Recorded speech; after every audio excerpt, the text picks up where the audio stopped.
not to be critical of some people, so I will try to clean up my act just a touch. Yeah.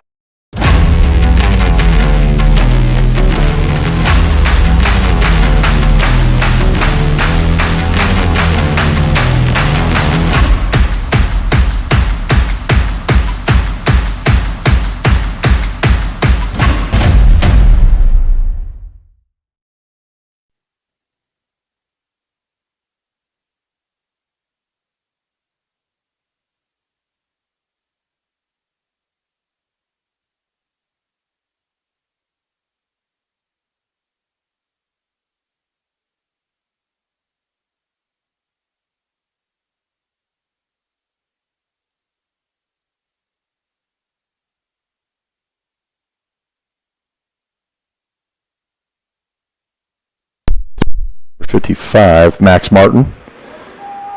If you are watching on YouTube, hopefully you're seeing that live. I just checked my feed on my phone, and we should be up and going. So, again, apologies for the technical glitches. Apologies we were not able to bring you the Bobby Holland Show and my interview with Coach Richard Williams of ESD that I had earlier this week. We will post those on the YouTube channel, so encourage you over the weekend. Try to get those up by later tonight. Encourage you over the weekend to take a look at those and enjoy the opportunities that we had to visit with Coach Holland on the Bobby Holland Show. It's feedback from last Friday night's win on the road at the Woodlands. So the Lions have won the toss and deferred, so it looks like ESD is going to catch the ball first. Let's go score. Let's go score. Final captain for Grapevine Faith was Trevor Williams tonight. Okay. So we're going to have the ball, receiving, heading north on your video and radio dial, heading south to north. I'm going to let you figure that out. Wind out of the south, gusting 15 miles an hour, 5 to 10, non-gust. Our weatherman, Jack Wharton. Sun is set behind the building, so sun will not be a problem for the sideline of Grapevine Faith. As you can tell, I'm filling spots in here because Steve is really paying attention to stuff. So I appreciate your attention to details, Jack. You're welcome. Stadium here at ESD, and watch the ball. Watch the ball. The stands are on one side here, on the western side of the stadium. So all fans are here. The Grapevine Faith Lions on the south side by the south end zone, which mimics where the team is lined up. And then ESD has about 3/4 of the rest of the stands. Coach Topping and Coach Music up here with us, so we'll be getting some insight, kind of listening in as they yell and scream at the coaches on the other end of their headsets. Like, no, don't call that play. Just kidding. Yeah. Back to receive has been Wagner and Clayton Sobecki. That we talked about week in and week out. 2 of the 4 of the state relay champions. Daniel Mathis, senior, number 80 to kick off for ESD. And they can line drive it. Clayton Sebek is going to pick up at the 15, brings it back to the middle of the field. He finds a seam, cutting to this side.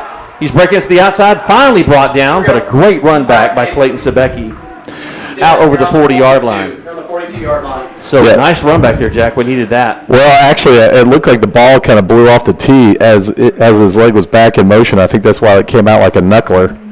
I'm sure that's not really what they wanted to do. First and 10. So Clayton Sebecki with 10 rushing touchdowns this season so far. I'm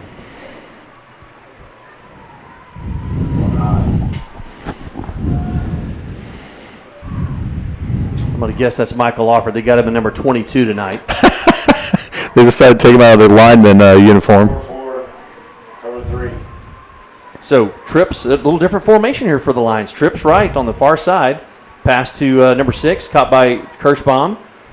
And squirts free and gets out. Man, nice 7-yard gain there, Jack. Yeah, we've got a couple players out tonight, Steve. I think that's why we're going to see a little bit of different formations than we've seen in the past. Kirschbaum's filling the slot for Noah Smith. You got Christian Corley out to this side.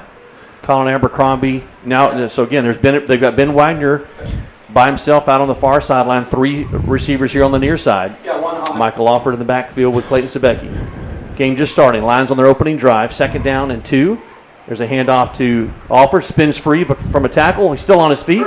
Inside the 40-yard line. Nice run there by Michael Alford for a first down. Michael Alford has improved each game we've had this year so far. Yeah, he's maybe that's why they dedicated the 22 to him as well. Apparently my volume is not up very much on Mixler, Jacks. They want to hear more of me. I don't know. So. I turned you down. That's why I was hoping it wasn't. All right, 1st and 10. Oh, there's motion there. There's. I don't know. I think that may have been. Flag down here. Yeah, I think it may be on ESD for movement into the neutral zone, but could be wrong. It's always one of those kind of flip a coin. Yeah, you're going to call offsides on ESD. It's going to be 1st and 5. So 1st and 5 here on the Lions opening drive. Lions. Go ahead. Sorry. No, I was just going to say I think this is exactly what you needed out of the gate. I mean, I think the first game we struggled on our first drive. I think I was wrong on that coin toss call. I think that ESD won the toss and deferred, and that's why they kicked off to the Lions. I think I mentioned the Lions had won, but anyway, nonetheless, 1st and 5. There's Sebecki on a keeper here on the left side, taken down, gain of a couple on the play. Having the success by Michael Alford for the first 2 games, I think kind of has taken off the running game pressure off of Clayton Sebecki a little bit. Yeah. We saw last week where we had success was getting to the outside of the tackles and not inside the tackles last week. Yep. So again, trips on the far side. Christian Corley, the single receiver here on the near sideline. Really, the only change out on this is going to be Colin Abercrombie on that trip side. There's a pass. Tipped up and intercepted. Still on his feet. Clayton Sebecki trying to come in and bring him down. He finally does. Defense. Hunt Sands tipped the ball up. They kind of read that play, Jack, and Sands tipped the ball up to himself and brought it down and ran it. A good 50 yards down the field. Yeah, I think it was, we're trying to set that play up for something different later on in the game, Steve. Yep. Maybe just went to the well one too many times. Heck, it was only the second time we called it, so Eagles in their dark navy. They almost look black, but they're a dark navy uniform with white numbers. Lions in all white, the white helmets. Sideline warning for ESD. They've been doing it all game, Steve. It's about time they said something. Yes, finally. Well, we've seen the defense step up when they needed to.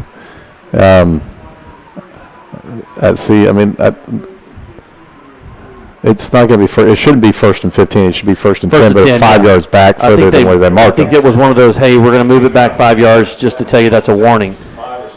So here's the. Let's see how the defense steps up here, Steve. Yep. There's a penalty flag down. Offside should be a free play. There's a pass to the far end part of the end zone. Caught for a touchdown. Yep, that's going to be offside on the Lions, so that play is going to stand. They got Joe. It's going to be a score. Yes. Yep, so indication is offsides against the Lions. And that penalty's declined, so result of the play. Nice pass there by Gierke. I didn't see who caught the touchdown. They've been Siler Cook, number 14. Talked to Coach Williams this week, and again, apologies, we weren't able to bring that to you. We will put that on the YouTube channel. But he talked about the youth of his program and a couple of the guys like a Jake Gierke, the senior that needs to step up. Junior, excuse me. Gierke's a junior. So probably saw what had been him last year on the JV squad as well, Steve. Kick is up and good. Plenty on that one by Dario Benegalia. So very quickly, the Lions, who took the opening kickoff, had a good return by Clayton Sebecki of about 35, 40 yards. Got into Eagles territory and got inside their 30-yard line, Jack, and then just the turnover by Sebecki on the interception. Now they're going to try to reset, see if they can't come back and put some points on the board and tie this up. Yeah, it's a tough way to start. I think I gave it the announcer's jinx. I said this is the way we wanted to start this game. Next play we throw an interception. Yeah, we're going to blame you for that, Jack. Yep. So I accept it. All right. Well, the Lions have definitely faced adversity before. They were down at the Woodlands, down 2 points at halftime in a really highly contested offensive shootout in the first half. And then the third quarter, Lions scored 21 unanswered points. And the Woodland kept the Woodlands Warriors off of the scoreboard in the third quarter. Ended up winning that game 63-37. Well, we're just going to spot them to 7, Steve. That's all we're going to do. Yep, that's it. We'll leave it at that, right? That's the hope. It's kind of like a handicap in golf. We're just going to give them the touchdown, then we'll just have to come back. Just to make it fair, that's what you do if we were playing golf, Jack. You'd give me a couple extra holes. I would. Yeah. There's the kick. Wagner to 6-yard line, 5-yard line, brings it back up the middle. Wrapped up there, driven down. Ooh, that looked like a late hit. First and 10. Yep, no flag down, bends up, so we're fine. Yeah, 4 kind of came and wrapped him up, and then like it was kind of a Just kind of fell on him just to kind of give him a little, a little something. Yep, well, getting down there in the business, getting in the pile, giving them the business. It's just unnecessary. It is not. All right. So 2 receivers on each side. Offered in the backfield with Sebecki. We can see if they change the play up here. I want to give a big shout out to Knox Wharton on our camera tonight. Noxie coming in at the last minute. And Sienna. Sienna's on the camera. As well. They're going to switch back and forth tonight. Sienna, thank you, Sienna. There's a handoff to Alford. Spins back up towards the 30-yard line. It's a gain of about 1 on the play. Second time. Lions quick to the line of scrimmage.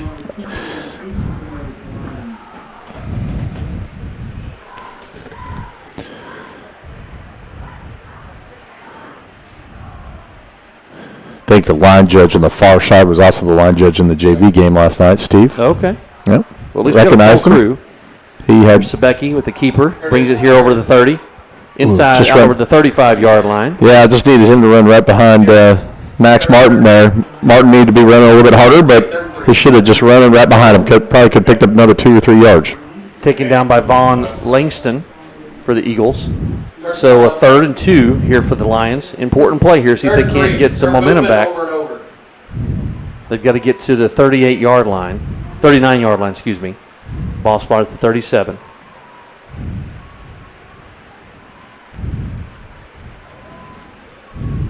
Eight, 7. This is probably not the 6, play to do it, Jack, but 5, you'd love to see 4, call timeout. 3, 2. if they're going to get the playoff or not. And they do not. Oh, they barely get the playoff.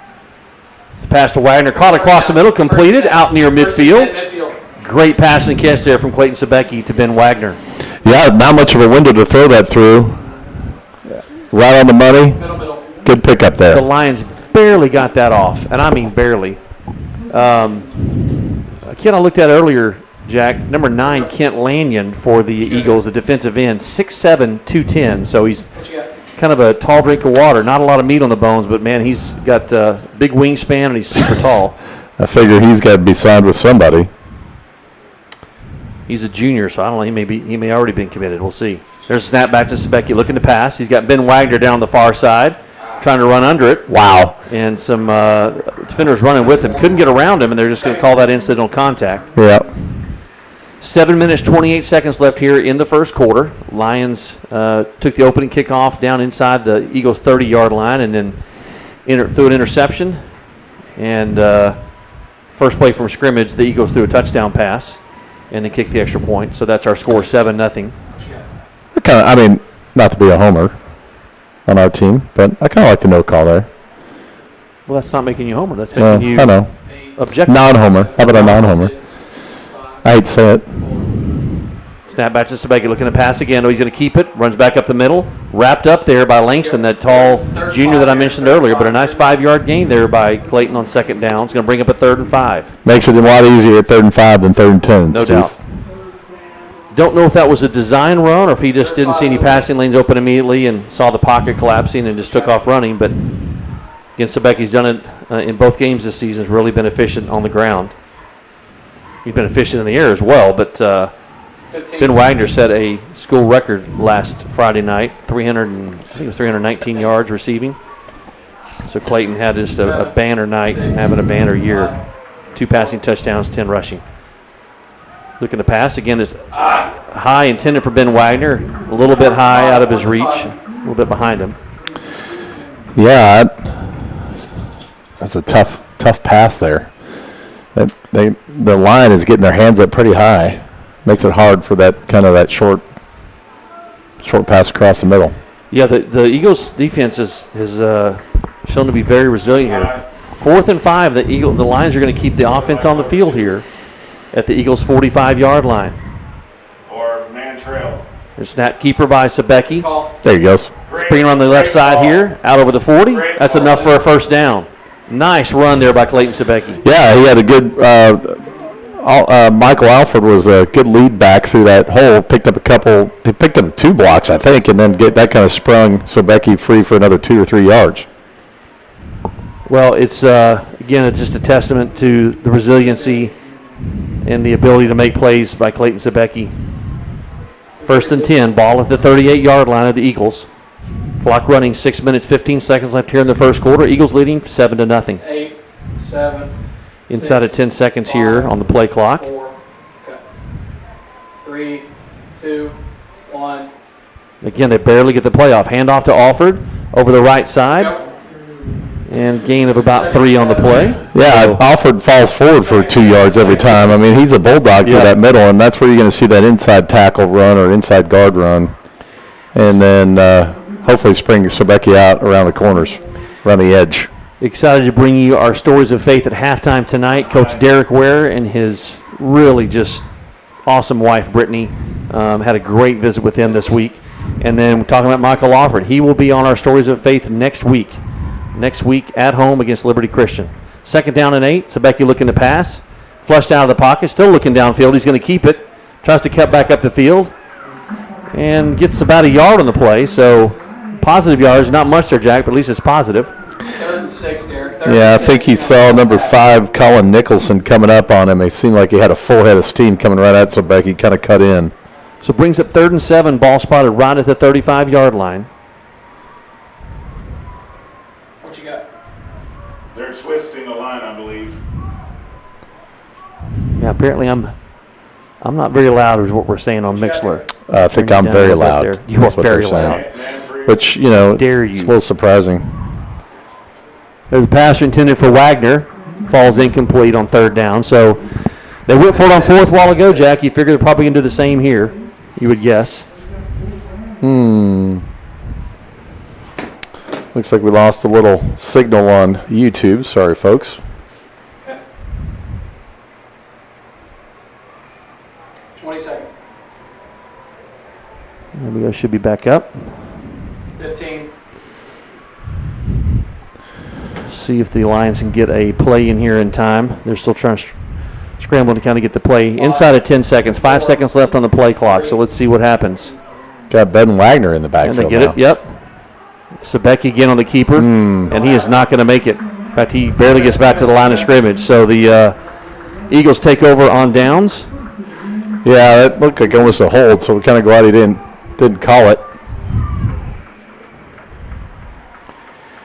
Well, not the start that the Lions wanted here in their first 2 series. Interception on the first and turnover on downs here. And again, credit the Eagles defense, man. They've been relentless. And see if the Lions defense now can step up. There's a handoff on around the left side, comes it back up to the middle. Nice 5-yard gain there by the Eagles.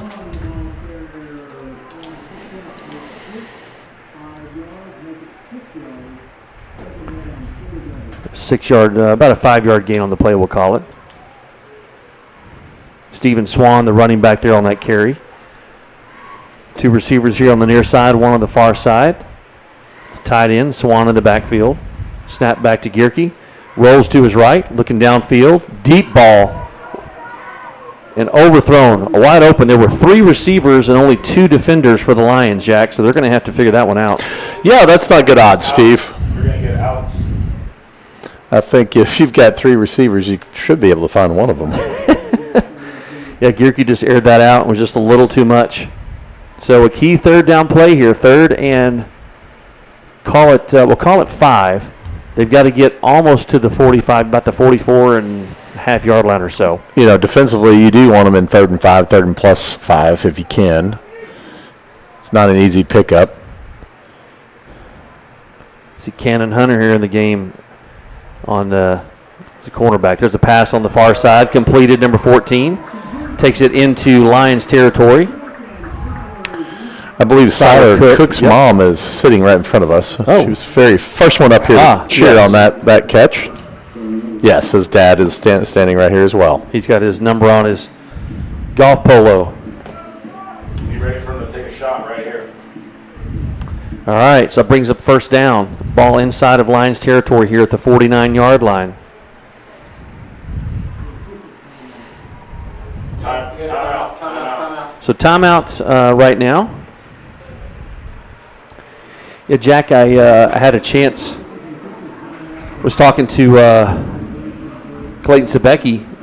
Had a chance to ask him about, if he felt there was a ton of pressure on him to make plays, and he said he really didn't feel that way. Here's what he had to say this week.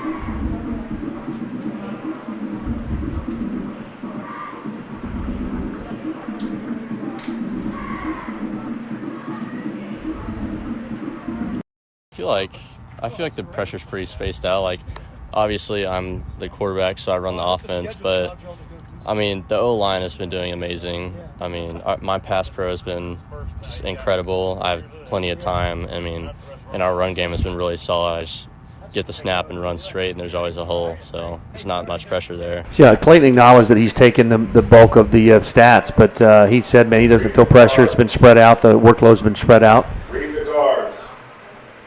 So, again, playing with a little bit younger lineup tonight are the Lions. 1st and 10 for the Eagles at the Lions' 49-yard line. 3 minutes, 30 seconds left in the first quarter. Gierke rolls to his right, sets up. Deep pass down the middle, kind of a whopper there. Turn your head. Oh, incomplete. He didn't turn his head around, but I think he was playing pretty good defense. There was no face guarding or didn't really touch him. Yeah, he did. Yeah, he didn't turn around for the ball, but it's not a penalty if you don't turn around for the ball. No, I'd like to see him turn and kind of recognize where the ball's coming, but we can only take what we can get. So 2nd down there. Coach Toppin here in the booth with us was mentioning they might take a shot. Gierke had that first play from scrimmage when they scored the touchdown. Gierke had a nice pass, but his last couple passes have not been super crisp. There's a man in motion here coming the near side. Gierke plays blown dead. Going to be a false start on the Eagles. Beautiful. So that'll back them up 5 yards.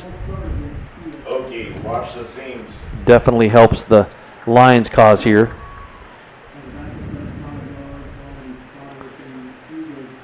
Yeah, so far, Eagles have been the only one to show that they've got some answers for the Lions' offense. In their first 2 possessions, turnover and interception, and then turnover on downs. 2nd down and 15. Pass. There's a man in motion. Gierke back to pass. Pass on the far left sideline, excuse me. Knocked out of bounds. So the gain of about 6. That was a good pass pattern there. Kind of had flooded that little area over there and took one guy deep and one guy shallow, and then they took the shallow run. Yeah, they shallow pass. They sent Swan in motion. Had a couple of receivers over there in that pattern, and I was talking about Gierke not having a very well thrown ball. That was right on the money, so he made me eat my words. So. I'm going to go ahead and say that he's probably a better passer, 5 to 10 yards versus, say, 30. Yeah, deep, yeah. 3 receivers here on this near side, 1 on the far side. Swan in the backfield behind Gierke. Gierke looking to pass. Oh, that's a hold. Oh, yeah, there's going to be a hold. Tackle. Tristan Dare was held. I wouldn't say he was held. He was tackled. So nice tackle there by Ethan Pham, the junior tackle. So that's going to back them up 10 yards. Unfortunately, that was where God and everybody could see it, Jack. That was not something he could hide. Yeah, I think they would. I don't see the punter running out anywhere. Didn't really have much of an option there. Tristan was coming in the backfield. He's been so effective this year. And he just tried to run right past him, and they just tackled him. I don't think you can do the tackling. Nope, They're trying to block there. They outlawed that. They said no more of that. So Yeah, this is where obviously it's 3rd and 20, but, this is going to be a tough passing situation for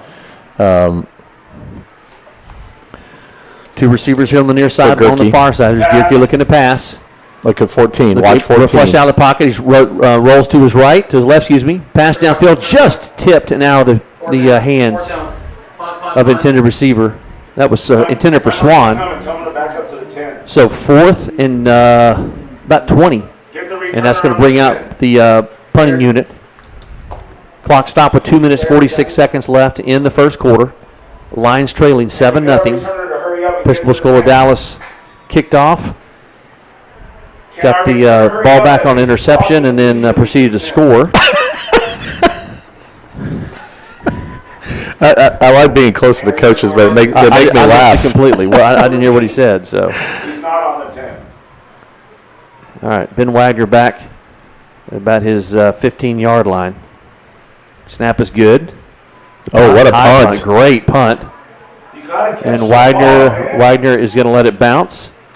Kicks inside the 10-yard line. He's got to catch the Rolls ball. to about the 7 where the Eagles will down that. He told me before the game he was not going to catch the ball. He was just going to let it go because the guy can catch So, it. well, Jack, the Lions, if they want to score here, have their work cut out for them for sure. Whoa, 94-yard drive here for a TD, Steve. Well, we can do it. Why not? Let's see what happens here. I'm up for it. Much different game than last week. Yeah, very much so. This is the kind of game I needed when I was driving 2.5 hours home, Steve. That would have been better last week. But Yes.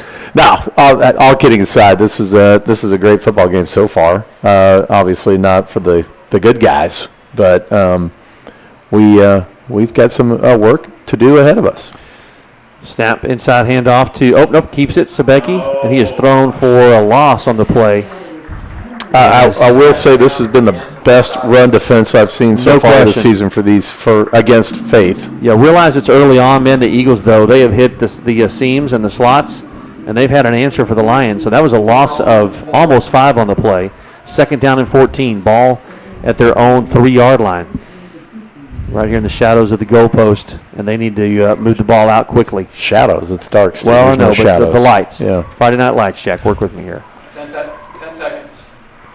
Again, the Lions trying to get a play in here. Less than 5 seconds to come to the play clock. 3, 2, 1. That's it. Yep. Well, they get it off, but not. And Sebeki is taken down, and that is a safety. Oh, goodness gracious. And that was a delay of game. They should have called the delay of game. Yep. They did not get the play off in time, and the back judge has a perfect view of that play clock. So, like that, the Lions are down 9-0, and they're about to free kick. Come off the right side. I don't know. I think I'd run out there and say it was a delay of game and see if they would redo it. Bring up the video. We'll bring up the video replay and see if they'll redo that. I don't think that's going to happen, unfortunately. Not the start we needed, Steve. Nope, not what you dial up on your game plan during the week, Jack. That is for sure. So Lions find themselves in a hole, 9-0. 1 minute, 42 seconds left here in the first quarter. I think some of the offensively, Jack, they just don't have the spark that we've seen. Clayton's not been able to break free and make plays like we've seen him do in the first 2 games. And again, full credit to the Eagles defense for snuffing that out. Boy, they've looked really good, that Eagle defense tonight, Steve. Yeah, they did. Yep. Did talk to Max Martin this week and ask his opinions on kind of those younger players having to step up, and he mentioned a couple players in particular. So it's actually worked out really well. They've really stepped up to the call this year, and I want to shout out Tristan Dare this year. He's really stepped up in a big way to help us seniors lead the younger guys this year in a just different culture, new coaching staff, and to really get these guys into the system and get them plugged into working with the seniors. And I want to applaud them for doing that. Awesome. So Max mentioned specifically Tristan Dare, the freshman who stepped up, and he really has stepped up and made plays. Several freshmen. Van Shoemaker, starting nose tackle, has made plays. I don't think the Returner is back far enough for Josh Holroyd's leg on this one. Yeah, with Josh, the wind. Yep, Josh can boot this here. Let's see what happens. He does have the wind behind him. They're kicking from their own 20. Every time. You have the option to punt it or to kick it off the tee, and Holroyd kicks it off the tee. Sends the receiver back off his hands at the 20-yard line. I didn't Takes think he him was back to the far 10. enough. That's a block in the back right there. Let's see. There's a block in the back right there. Missed that. Oh, there's a flag There's a coming in. Yep. There's a flag coming in, so they did catch that one. They got one of the two, right, Jack? The first one may not have been a block in the back. I know the second one was for sure. It's a dangerous play. That's why they call it. Well, the Lions defense being asked to step up again, Jack, but you got to wonder what the conversations of the sideline are with the offense right now and see if they can find some answers offensively. Yeah, the first one might be not get a safety. Don't get a safety. He'll start with that. Well, and I'm surprised Ben didn't try to catch, at least fair catch, that punt out at about the 15-yard line, 15, 16-yard line. They got pinned at the 6, and 2 plays later, they're tackled in the end zone for a safety. Run the football. Tristan Dare, Hayden Jobe, and Van Shoemaker, the front 3 for the Lions. Snap back to Ricky's looking to pass. He scrambles over here to his right side and intended for number 7, Nick Wheeler. Out of his hands. I thought Gerke was trying to throw that out of bounds, but after seeing his reaction, I think he was really trying to make a play on that. Yeah, I thought he was throwing away as well. I was about to say nice play, but Wheeler was in the area and tried to bring it in, but wasn't able to. That linebacker. So 2nd down and 10. Yeah, you know, we saw a lot of last week that maybe I'd like to see a little more Corbin Irwin in the backfield. He was in that backfield all last He week. was really active last week against the Woodlands. They're coming from the outside and the inside. So here's those Gierke in teams the are backfield from the outside. with Swan Here he looking to comes. pass again. Right up the gut. Yeah, they're double teaming There's him. a pass here in the flat, Make a number tackle. 88. Make a tackle. Oh, ball is loose, Got it. and somehow he got it back. That was Hutch Chipman, the tight end. Had the ball knocked out of his hand, and he went straight to the ball and fell right on it. Yeah, So those- missed opportunity there, and actually a first down on the play. That was a bunch of missed tackles before that fumble. Mercy. Yep, they were trying to tackle him high, missed tackles, punched the ball out from behind finally, and then Chipman literally fell right on top of the football. So missed opportunity there for the Lions defense. Keep that in First mind and for 10. later in the game, Steve. Yep. Here's an end around. Out over the 35, over the 40. Hit by Christian Corley and Tristan Dare. But that's enough for another Eagles first down. So they struggled the first couple of plays with some incomplete passes, but now back-to-back they've had first down plays. They really got to protect that edge and not let that thing get on the outside. Or if you do, you got to stretch it out a little bit further than that. Yeah.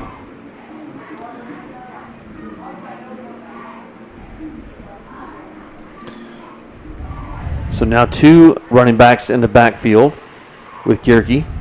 2 receivers on the far side, 1 receiver here on the near sideline. There's the inside handoff to Swan. He brings it over to the right side. Out over the 50, another missed tackle, and out about a 5-yard gain there, Jack.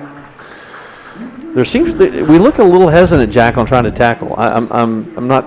Well, we want to give them the extra yards, Steve. Again, it's the handicap process that we're going through. No, I'm just kidding. I don't know. It We seems seem like a we're little struggling on a little. defense, Yeah, is we what seem a I'm little saying. struggle on the tackles. I will say their offensive line seems bigger than the ones we've seen in the past. I thought Woodlands Christian was tall and kind of slender, so to speak, for offensive linemen. Yep. Able to get in the backfield. Like Corbin put up a campfire and a tent in there last week, but this week he seems to struggle. We had he was double teamed down there earlier, so I'm going to keep an eye on that as well. A quick shout out, Mark Edwards listening from home tonight. He's recovering from a slight illness. Yeah, Mark, hate that you're not feeling well, but we appreciate you. Folks, we appreciate you listening here. You're watching Grapevine Faith Football on the Grapevine Faith Sports Network. So it's actually worked out really well. They've really stepped up to the call this year, and I want to shout out Tristan Dare this year. He's really stepped up in a big way to help us seniors lead the younger guys this year in a just different culture, new coaching staff, and to really get these guys into the system and get them plugged into working with the seniors. And I want to applaud them for doing that. Awesome.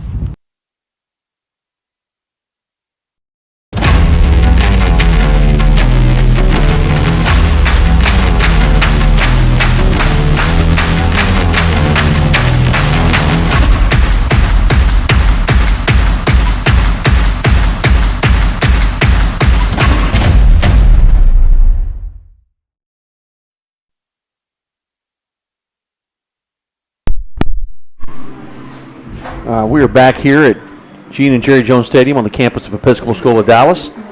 Your Lions trailing 9-0. There's a snap back to Gierke. Pass here on the near side. Nice. Nice, Corbin. Nice play there by Corbin Irwin at midfield. There's my man, Corbin. So gain of 1 on the play. Nice play there by Corbin Irwin. Yeah, you just mentioned him, Jack. We definitely want to see more of him. So 3rd down, and we'll call it 4. They've got to get just almost to the 44-yard line. I've got the great Chase Downing from Fort Worth listening in tonight. These people really don't have anything to do with their time, They're Steve. bored, are they not? Yeah. Yeah, we'll give you a phone number here, folks. We'd love to hear from you. Just text us. Let us know where you're listening from. We'll give you that phone number here shortly. 3rd down and 3. Gierke back to pass. There's a little screen pass here to Swan. Oh, in and out of his hands. We got to remember that. Ball's incomplete, so looks like they're going to keep the offense on the field.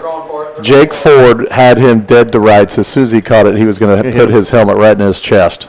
So key 4th down play here. You need big shot in the arm for the defense here. Folks, text us and let us know if you're listening or watching on YouTube. Listen on Mixler, 817-980-7994. Again, 817-980-7994. We'll give you that number here in a second. Big 4th down play here as we just start the second quarter with your Lions trailing 9-0. Get under the out.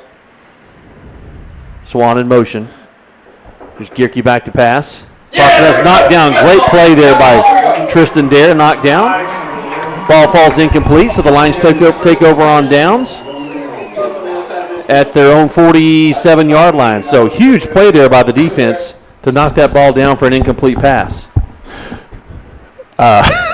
Anyway. Sorry, Steve. I saw the tail end of that play. I was working on the door. You were directing traffic. Yeah, we've got that was just the drill team for Faith is coming in here. And so she was trying to figure out how to get through to the center booth. This is a really nice press box. Probably the best we'll be in all year besides the Grapevine Faith Ford Field press box. Besides our home. Yeah, it is beautiful here. All right, 1st and 10 for the Lions. See if they can get something going here. There's a handoff to Offer. Takes it around the left side. Hit, still on his feet. Takes a couple of guys with him. And runs out for a nice, about a 6-yard gain there, Jack. We'll call it 5. I like to pick out a good player on offense and defense, and he's going to be my favorite player. He's just a bulldog on offense. I love it. Well, and he's such a great young man. I'm going to tell you, just amazing. He's built like Craig James. May not have the speed like Craig James, but built like Craig James. Well, I don't know that Michael knew coming into his senior year that he was going to be asked to play some running back, but, man, he's done a yeoman's job. And really, I have not seen a new Camaro in the parking lot for him either from some school. Right. 2nd down and 5. Clock running 10:35 left here in the second quarter, excuse me. Clayton flushed out of the pocket. Passes downfield. Oh! Intended for Colin Abercrombie. In and out of his hands. Just got in there. That was going to be Siler Cook got his hand in there for ESD, but, man, that was there. That was so close. He was off the line. That was the Lions were lucky there not to have about a 7-yard loss on that play. That's Colin Abercrombie. He's wearing 12 in white tonight. Colin wearing 12. Jake Ford number 10. Jack Goforth is wearing 1. So 2 receivers here on each side.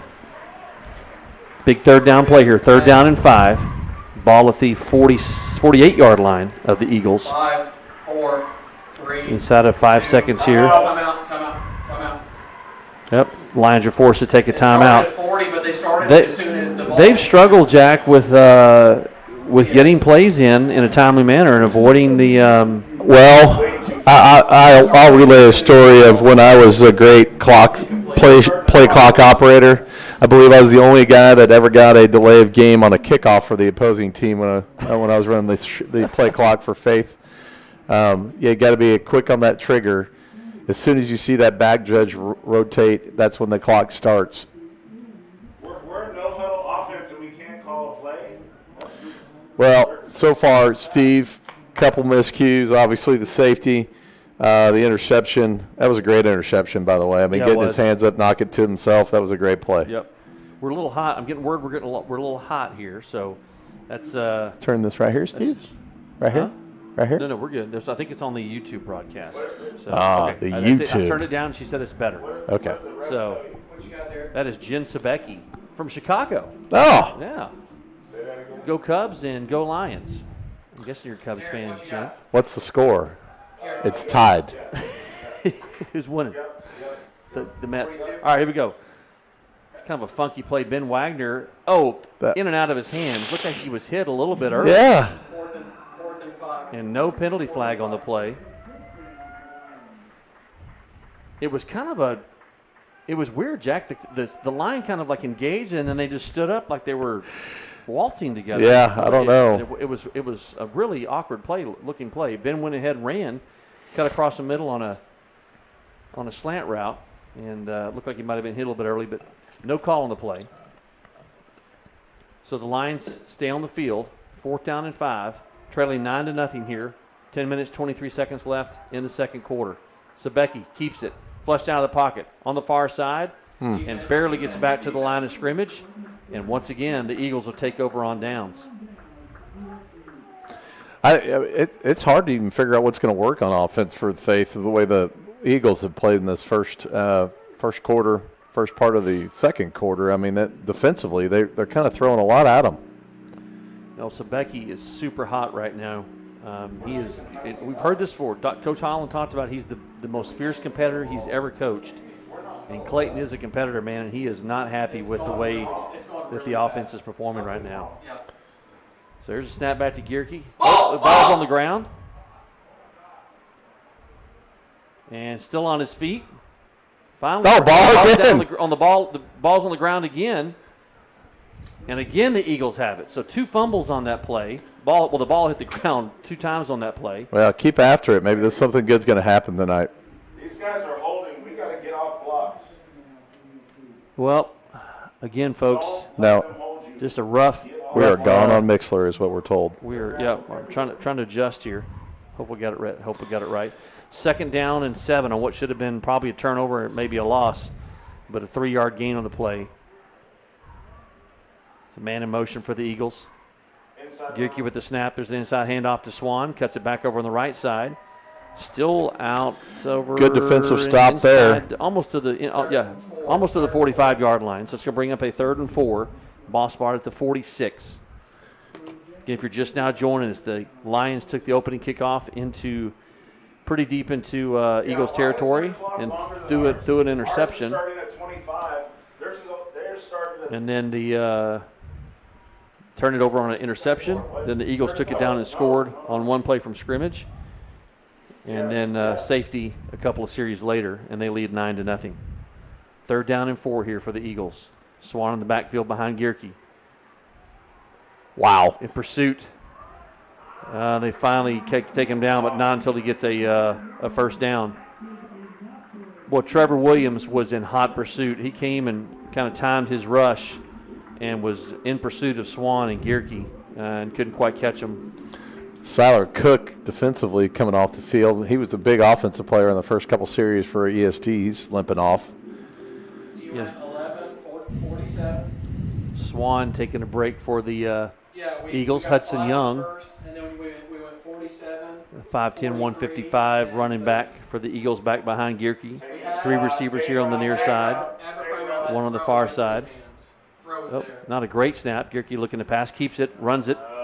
Inside the 35. Finally pushed out of bounds. Corbin Irwin on pursuit there. And we'll call it a big 8-yard gain on that play. 2nd down and 2. Ball spotted at the 32-yard line. Well, we've got an infiltrator listening to us tonight. Anthony Violi from Liberty Christian is on the line listening. All right. Sir. Being asked to turn it up. Mixler. I don't know how much more we can do or how much you can do. I don't really know here. That's my wife saying that we need Steve to turn is it our up. technical production person. Which isn't saying much, right? No, because I couldn't do it. All right. There's Gierke rolling to his right, steps up and passes. Deep pass downfield. Touchdown, Eagles.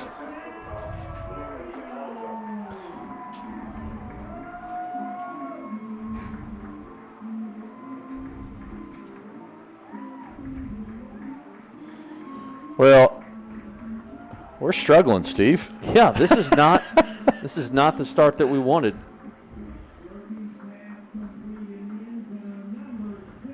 Well, you got to turn and look for the ball there for sure. Going to give a couple shout-outs here, Jack. Gigi Corley, Christian's grandmother, watching from Clovis, New Mexico. Wildcats of Clovis. Here's Daniel Mathis in to kick the extra point. Kick is up and good, right down the middle. Here's what I think we need to do, Steve. Get this team fired up. Get a score in before the half. Let's cut into that lead, 16-0. And then come out firing on all cylinders. Offensively, just got to put some more plays underneath us. And, really get forward momentum going on that. Brad Hayes in Arlington. Oh, Keller, sorry, it's my bad. Father of Mason Hayes, wide receiver for the Hendricks Warriors. The Hendricks Warriors. Hey, want to give a shout out to Parker Myers, 7th grade football player at Grapevine Faith Christian School, listening on Mixler.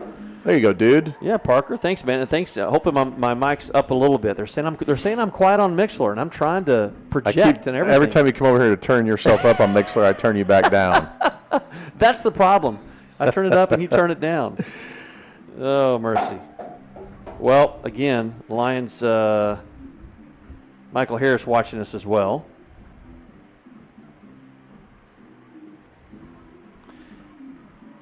Yep, want to give a heads up. The J.C. Lopez, that player last week from the Woodlands Christian, he was discharged and is doing fine on the last report. So thank you, Tammy Peden, for that update.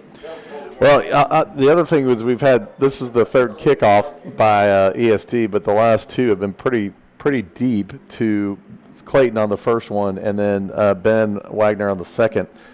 Good returns. Now we've just got to do something with it. Watch out if they kick it to Clayton, though. Shout out to Michael Harris. I think I mentioned that. The Harris family. Rick Jensen watching from Richardson. Jensen Anthony's granddad. There's a deep kick. Back over the head of Clayton Sebecki. That's going to go through the end zone for a touchback. Now he's got the wind at his back. Yep. Kind of helps. Well, if the Lions now really need to turn it on, see if they can. Oh, Matt Cosby listening as well. Matt Cosby's listening. Great to have you guys listening as well. Yeah, and the Eagles, Jack, they're fired up. The defense, they've just got their ears pinned back and they're letting loose. They're not playing timid at all. We talked about a little bit of the timid play that I thought from the Eagles defense. And offensively, they just have not been able to get anything going. No, it's like they're out of rhythm. Yeah. And what was working last week when they had the ability to kind of set up another play, just they kind of sniffed those out pretty quick. There's a handoff to Alford around the left side. And gain of maybe a yard. Call it 2nd and 9 from the. Watching number 94, the end over here for ESD, Hunt Sands. Hunt Sands is keying on the quarterback, and I'm sure the other end is keying on the quarterback as well. That's going to shut down that Alford run to the outside. Yeah, the defensive front for ESD spread out. They're showing blitz. The line's back up to reassess. Play clock at 10. 2nd down and 9. Lions trailing 16-0. 6 minutes, 50 seconds left in the first half. There's another handoff to Alford over on the right side. A few more yards on that one, so gain of a couple. 3rd and 7. So 3rd down and 7. They're bringing that safety off the edge, too.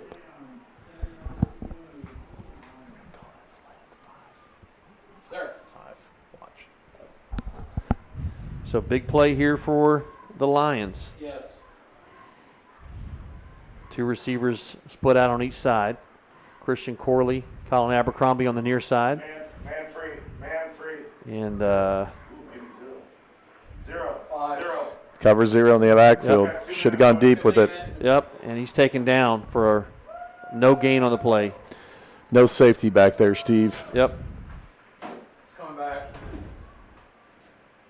Let's see, there is a penalty flag down on the play. On the far sideline over there.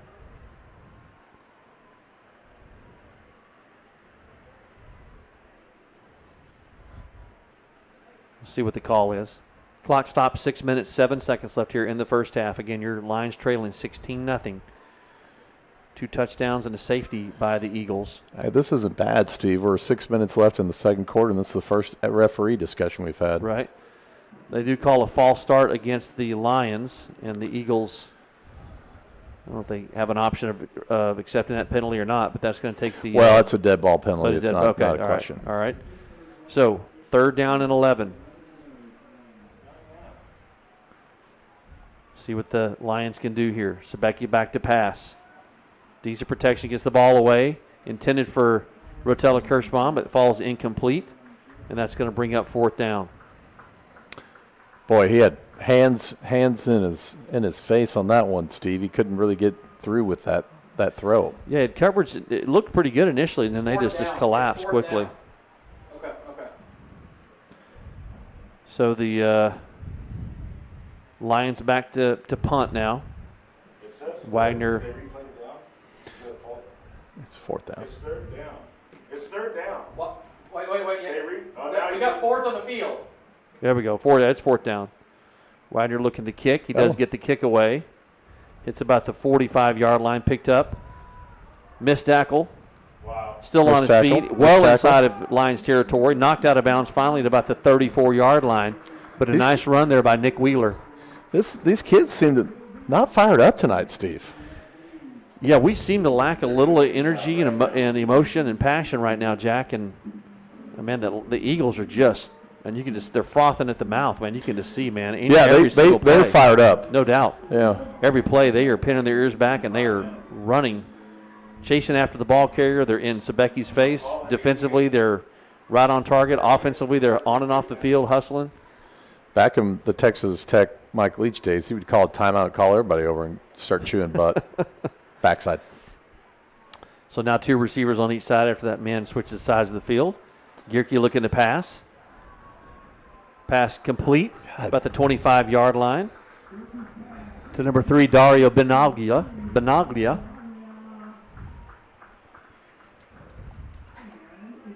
6'5", junior. They've got some tall players on this team, Jack. They sure do.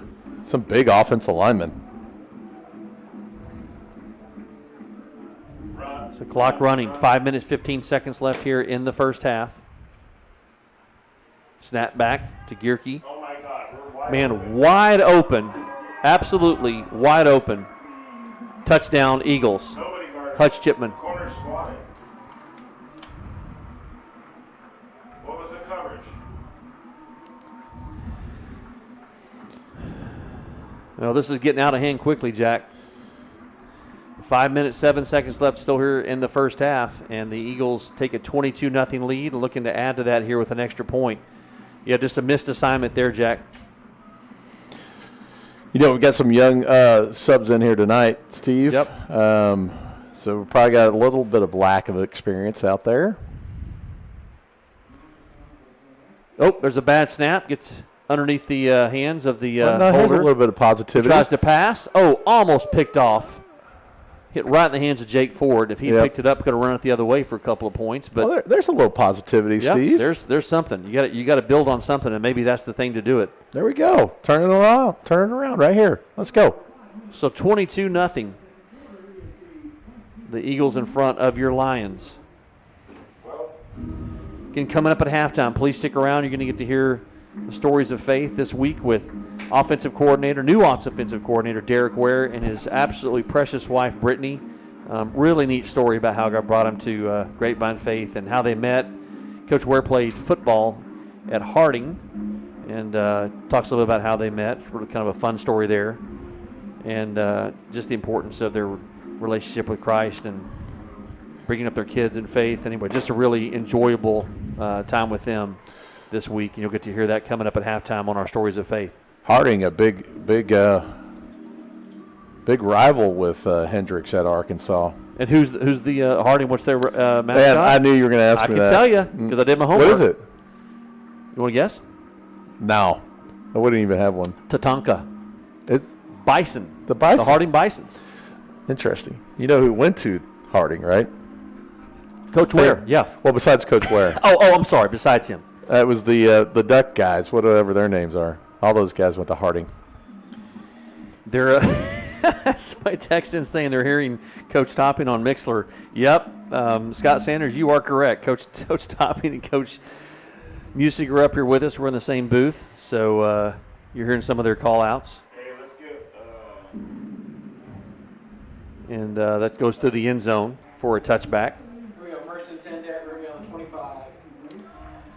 Well, Jack, this 5 minutes, 7 seconds left here in the half. Let's see if the the Lions can get something going. The Eagles have been very, very tenacious on defense.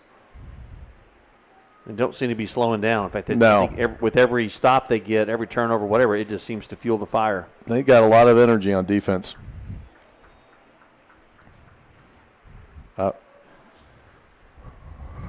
We need something positive to happen here. Some big play right here. Yep.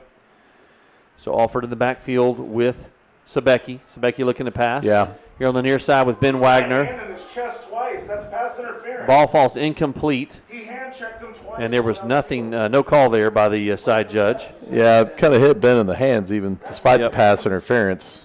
Yeah, a couple of times he did. Yeah, he had no safety help back there. Yep. I think you Coach said Topping Ben. and Coach I like Gas I like as well. Ben on this. I think he can outrun that cornerback. Well, he can outrun him. He can also outjump him. There's no question. They're unbelievably athletic. We've seen it several times already this year from Ben Wagner. So Yeah. don't be surprised if you see him come back to that play.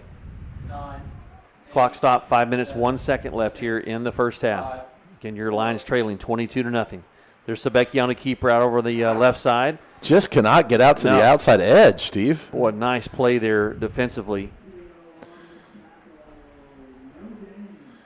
Hope to get those tackles maybe to seal off that edge to try to get Sobecki 2 or 3 yards of speed.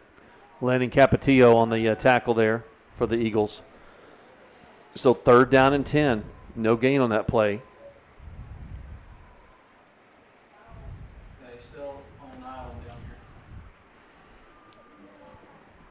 Single Solid. coverage over here with Yeah, Siler. Yeah, he's back Yeah, Siler. Yeah.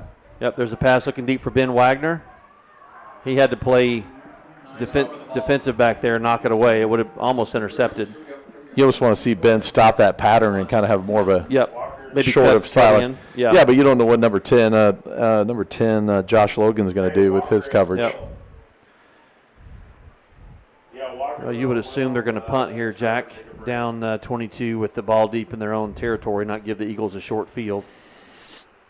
And sure enough, that's what they're going to do. Ben Wagner, We got 10 seconds. number 20, Charlie Newhoff, back deep for the Eagles, standing at his own 40-yard line. 5 seconds on the play clock. Low snap. Ben Wagner barely gets Oh, the kick Ben, away. he should have kept his leg out there and got it running into the kicker. Taking it at the 38-yard line. That's a hold. Holding. Finally taken down. Nice tackle there by Clayton Sebecki. And we'll call it about a 10-yard return.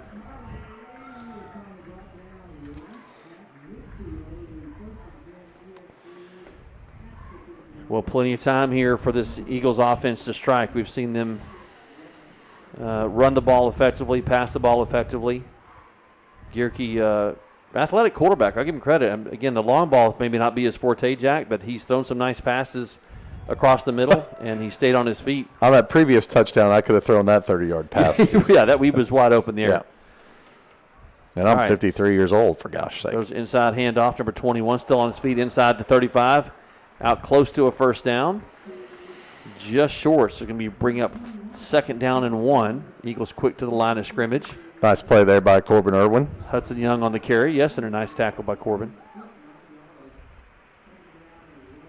Well, the defense just seems to be on their heel. I think this team needs a halftime break, just probably about worse than anybody.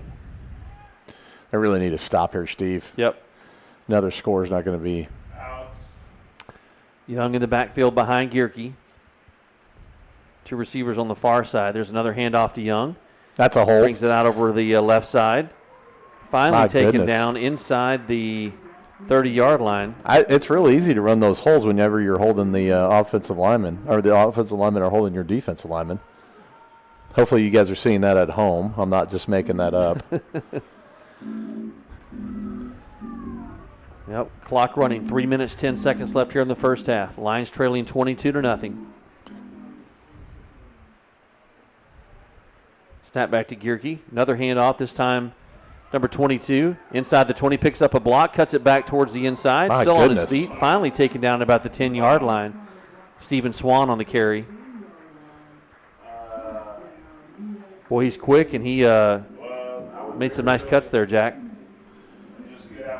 I mean, the defensive line is starting to show some weakness. And they're kind of getting sucked into the middle there, Stephen, all kind of clumped up there. Yep. It's a hot night out there, too. Yep, no doubt. A lot of plays on that defensive line so far tonight. Clock running inside of 2.5 minutes left in the first half. Snap back. It's going to be Gierke on the keeper. Tons of room here on the near side. He's going to take it in for the touchdown. There is a flag down on the play. It's going to be offsides on. It's going to be offsides on us. Well, because we're blitzing up inside with our 2 linebackers. Yep, offsides against the Lions, so that penalty will be declined. A result of that play, Gierke went in untouched. That's what the Lions have been accustomed to, Jack, offensively in their first couple of games, but they've not been able to generate that tonight. But the Eagles there, Gierke went in completely untouched on that play. So Eagles up 28-0. They're opting to go for 2 here with the offense on the field.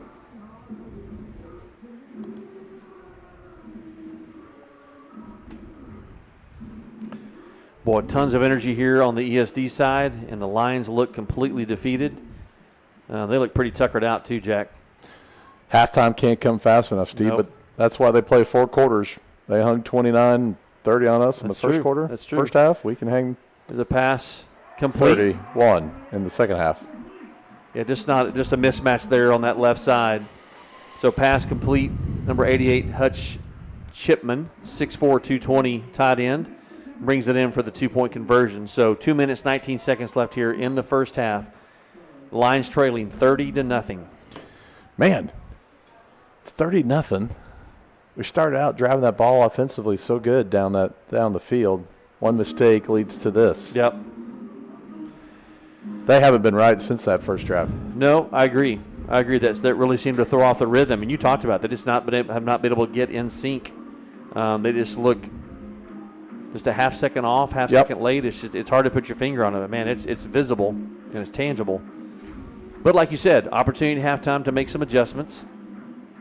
We know this offense can strike quickly. Well, you saw the adjustments made at halftime last week. I mean, you're down 31-29. Yep.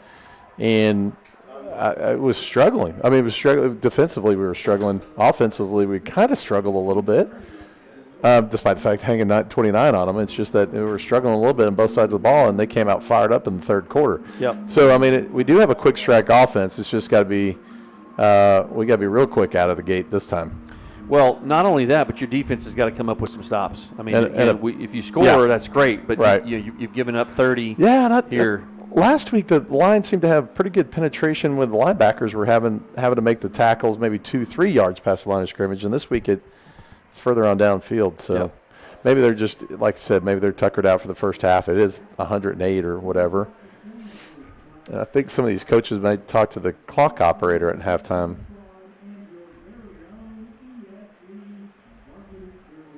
Yeah, 2 of those points given up by the offense on the safety, but the defense has really found it tough stopping the Eagles' passing attack and running attack for that matter. Swan and Young both on the ground, Gierke on the ground. Nice mix-up of play calling. I mean, and it's been there all night. Couple of defensive breakdowns, and that kind of gets them. We got an illegal ball out there? What's going on with this ref? We got inflate gate going on here, deflate gate, whatever the case may be. They're going to take that ball. They're going to take it out of commission or put it in the TAPS Hall of Fame, one of the two. Well, they've been using a junior football all night. I don't think that's what's been going on. No wonder he can throw that ball 75 yards in the air. Yeah, I don't know. They've got another ball.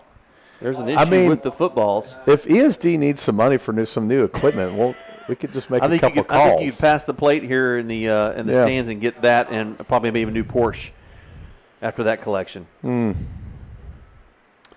Well, again, we appreciate you joining us here on the Grapevine Faith Sports Network. Coming up at halftime, again, our Stories of Faith. Offensive coordinator Derek Ware and his wife Brittany. And then the second half of tonight's game here from Gene and Jerry Jones Stadium in Dallas, Texas, on the campus of Episcopal School of Dallas. So Eagles to kick off here, 2 minutes, 19 seconds. Strong wind out of the south. In fact, they've got to have a guy hold the ball on the tee. It's blowing so hard. Last time this ball went through the end zone for a touchback. Anticipate that again. How cool would it be if they kicked it to Sobecki and he ran it back all the way for a touchdown? I'd take that. Yeah. Hopefully it's not an onside like the junior varsity did last night. They struggled with that. There's a penalty flag down on the play. Delay of game. And the back judge, let's see. I'm not sure if he knows what's They're trying to radio to the referee. I mean, they talked about the football. They're going to wave that off, I have to think. Yep, he waves it off. Oh, they talked about replacing the football for about 20 of those 25 seconds. Right. Well, this is going to There we get a go. return Look out at of that. this, Jack. There's Sebecki from his own Don't 5. block in the Brings back. it back up the middle.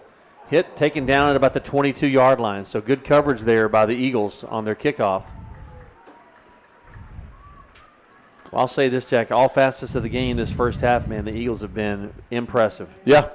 And you've got an entire offensive unit down here that's taking a break on the field, and you've got a fresh defensive unit down the field. You have not many of their guys going both ways. Some of them do. Well, I mean, I think we looked at the sidelines last week and thought we had the same advantage over Woodlands Christians. They didn't have many people on the sidelines, and now it's the opposite effect. Right. I like our splits up a little bit. All right, so Sebecki in the backfield. Cover 0. Oh, So no, hand off let to safety Alford. sneak over. Ball's down on the ground. They got it. I don't know what else could go wrong tonight. Yep, recovered by the Eagles. Oh, my goodness.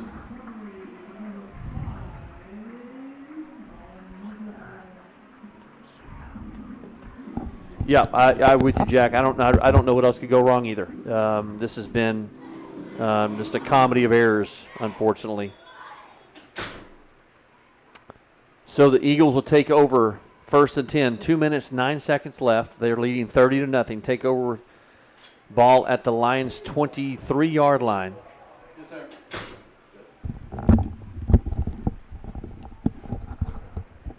Okay. There's inside handoff to number 22. Nice tackle there on the play by Tristan Dare, but a gain of about 4 or 5 on the play. We'll call that 2nd down and 6, gain of 4. Clock continues to run. We're inside of 2 minutes. We'll talk about it at the half. Eagles have all 3 of their timeouts left.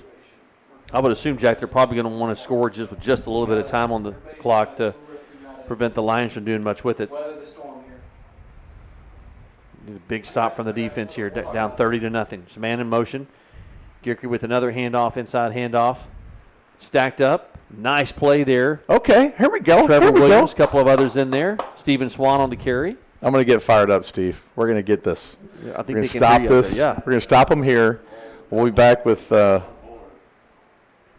a loss of 1 on the play. So big stop there by the defensive front. Needed that. Trevor Williams, several other lines in there on the stop. So big 3rd down play here. 3rd down and 6. Ball spotted at the 19-yard line. Right at 1 minute left here in the first half. Snap back to Gierke. He's looking to pass. Pass on the far side. turn Got it. around. Ball falls incomplete. Oh. Good coverage on the play there. Hey, I want to do a quick shout out to the camera operators for us. It's going to be 2 of our students, Knox Wharton and Sienna Ostamore. So Nice. thank you guys for Yeah. working the camera. That's part of their class. Yeah. And Mr. Partridge's broadcast media class at Grapevine Faith. We'll be back New home class next week. this You year. might have a sideline reporter for us as well. Yeah. And maybe a camera on the sideline, maybe a couple of different angles. Mix it up just a little bit. All right, 4th down. They keep the offense on the field. 4th down and 6. Ball at the 19-yard line. Snap back to Gierke. Looking to pass.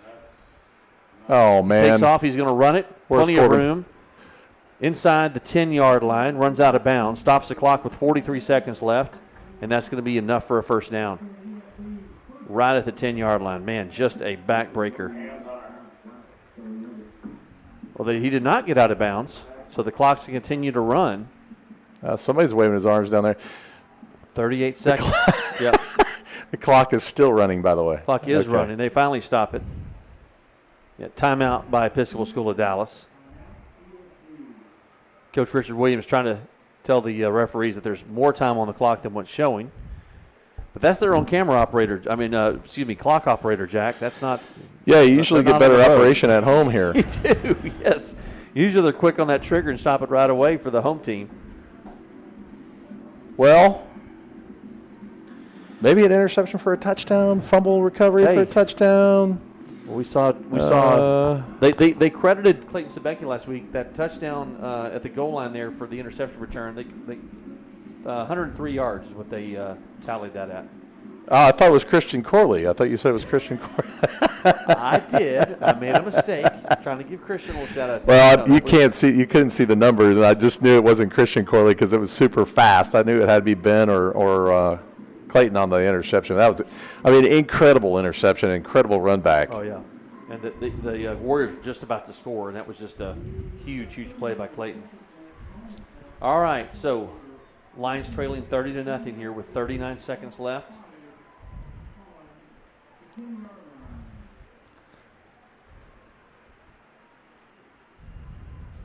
Gierke back to pass. Plenty of time. Holding.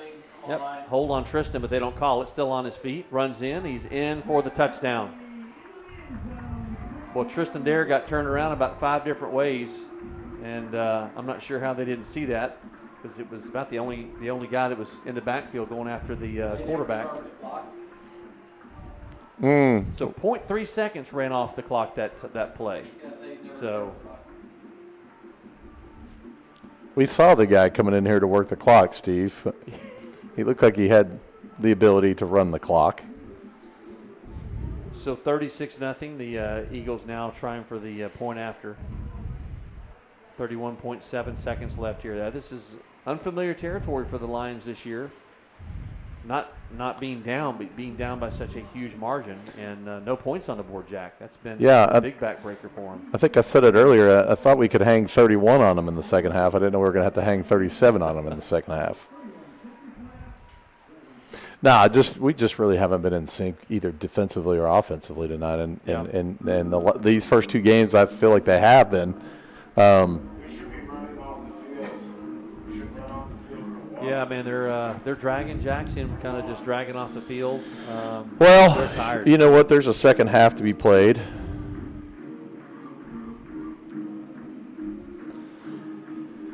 Well, we're going to hope that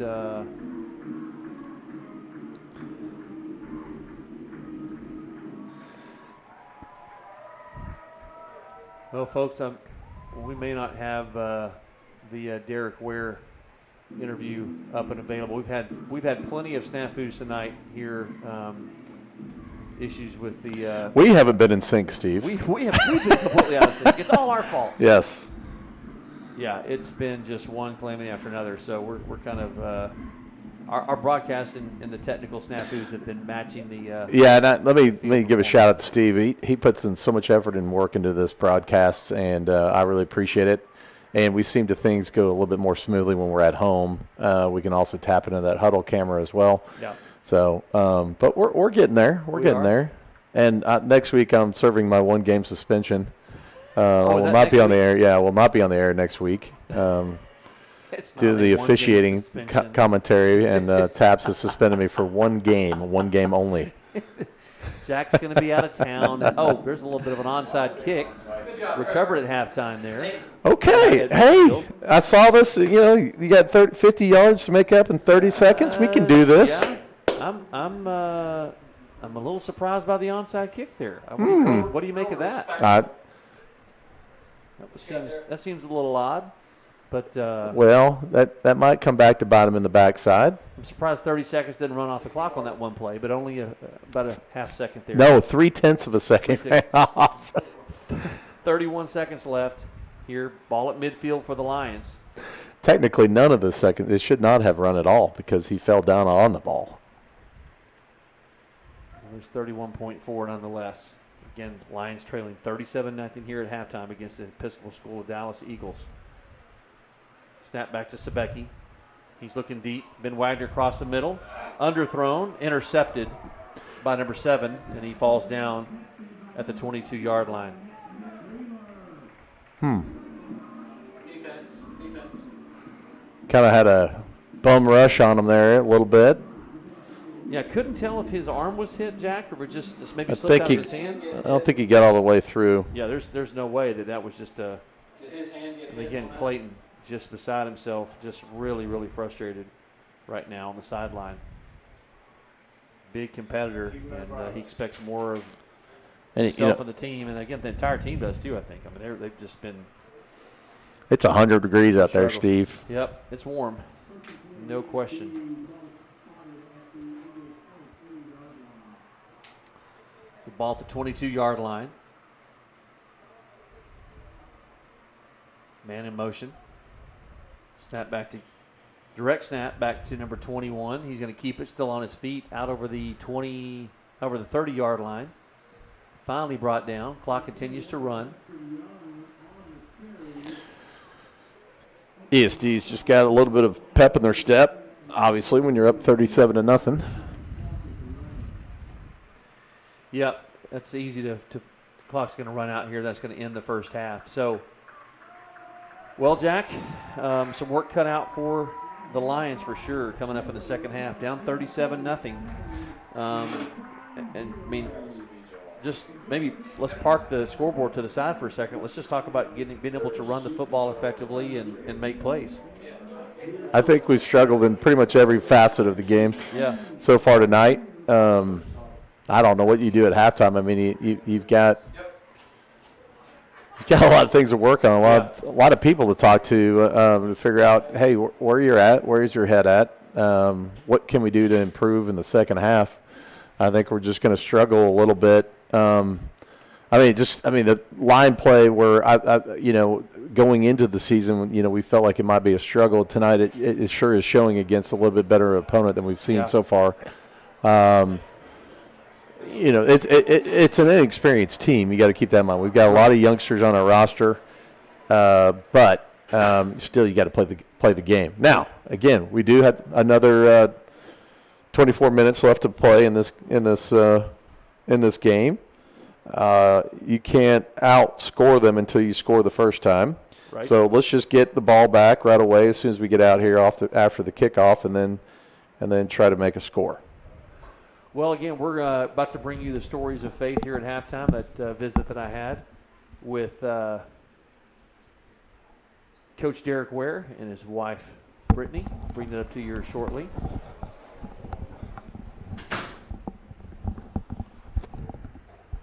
Struggling here to find it on. Steve is struggling. These are the kind of things I've talked about in the offseason. Steve's inability to click on a button quickly. I knew this was going to be a weakness this season, but from the previous seasons, I figured his experience might pay off. You thought that I would have it figured out. Well, so folks on Mixler may not be able to hear the stories of faith again. Let's add just another snafu here. But if you have the chance to get over to our YouTube channel, we are going to play it on the YouTube channel. So stay tuned for that here next, the stories of faith, right here on the Grapevine Faith Sports Network.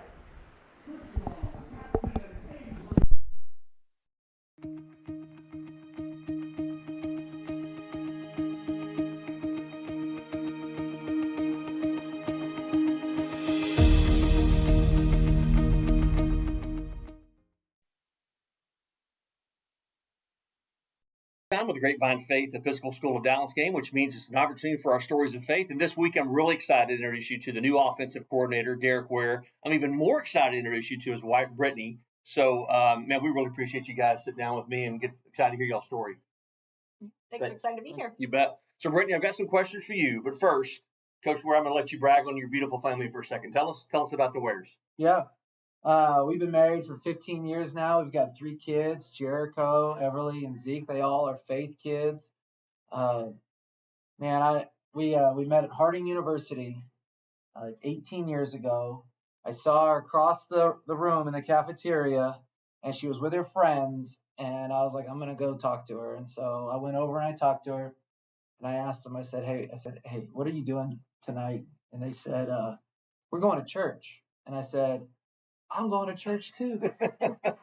I said, what church are y'all going to? And they said, we're going to go to this one over here. And I said, I'm going to that one too. And then they said, hey, well, let's go together. And I was like, that's a great idea. And so we went to church, and then we went out for coffee afterwards, and just been hanging out every day since. It's been awesome.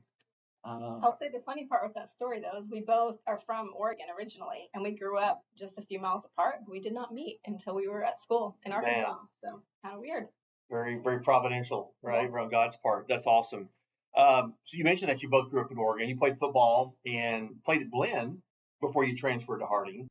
So talk a little bit about that. Tell us about kind of your playing career, and then how you transitioned into coaching. Yeah.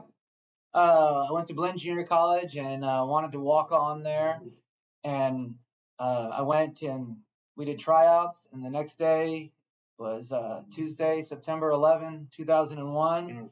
And I went over to look at the sheet that they had posted of who made the team, and my name was not on that sheet. And I remember looking at that sheet for like an hour. There's only like 2 names on there. I'm thinking maybe they must have put my name on the back or something, but it wasn't on there. I stuck around and I worked out all fall, and then in the spring, tried out again, made the team, and then was a starter for our first game against Georgia Military. And so, man, it was awesome. It was an awesome ride. Really worked hard. Ended up going to Harding on a scholarship, Division II school in Arkansas. Played there, met my awesome wife, and man, I owe a lot to that. To one, playing sports in college. I wouldn't have been able to go to college otherwise.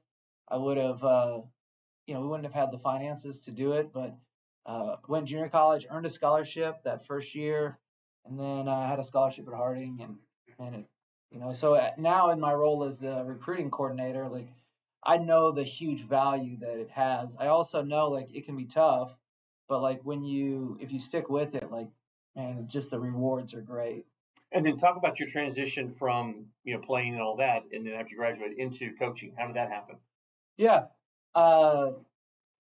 I took the first job that was offered to me. So I went to a job fair at Harding, and they offered me a job at a school in Tennessee. So went to Tennessee and coached there. And then I got a call from a coach who I knew in Texas, who was like, "Hey, come work for me." And so I got back down here to Texas and been coaching. I guess this is year 17. So man, it's just.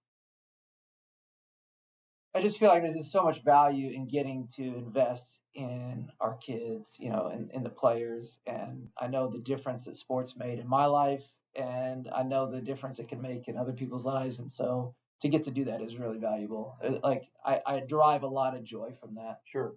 Well, you and Coach Holland met when y'all were both at Lake Highlands together. And like, I know he's a good salesman, but last year you had you was your first year as head coach. You just taken a new head coach role at Harrisburg High School. And then he recruits you to Grapevine Faith. Now, don't get me wrong. We're thrilled you guys are here. We want you to be here for a long, long time. But that had to be a challenging decision for your family after just 1 year as a head coach at Harrisburg to make a move to come here as the offensive coordinator. Talk a little bit about that process. Yeah.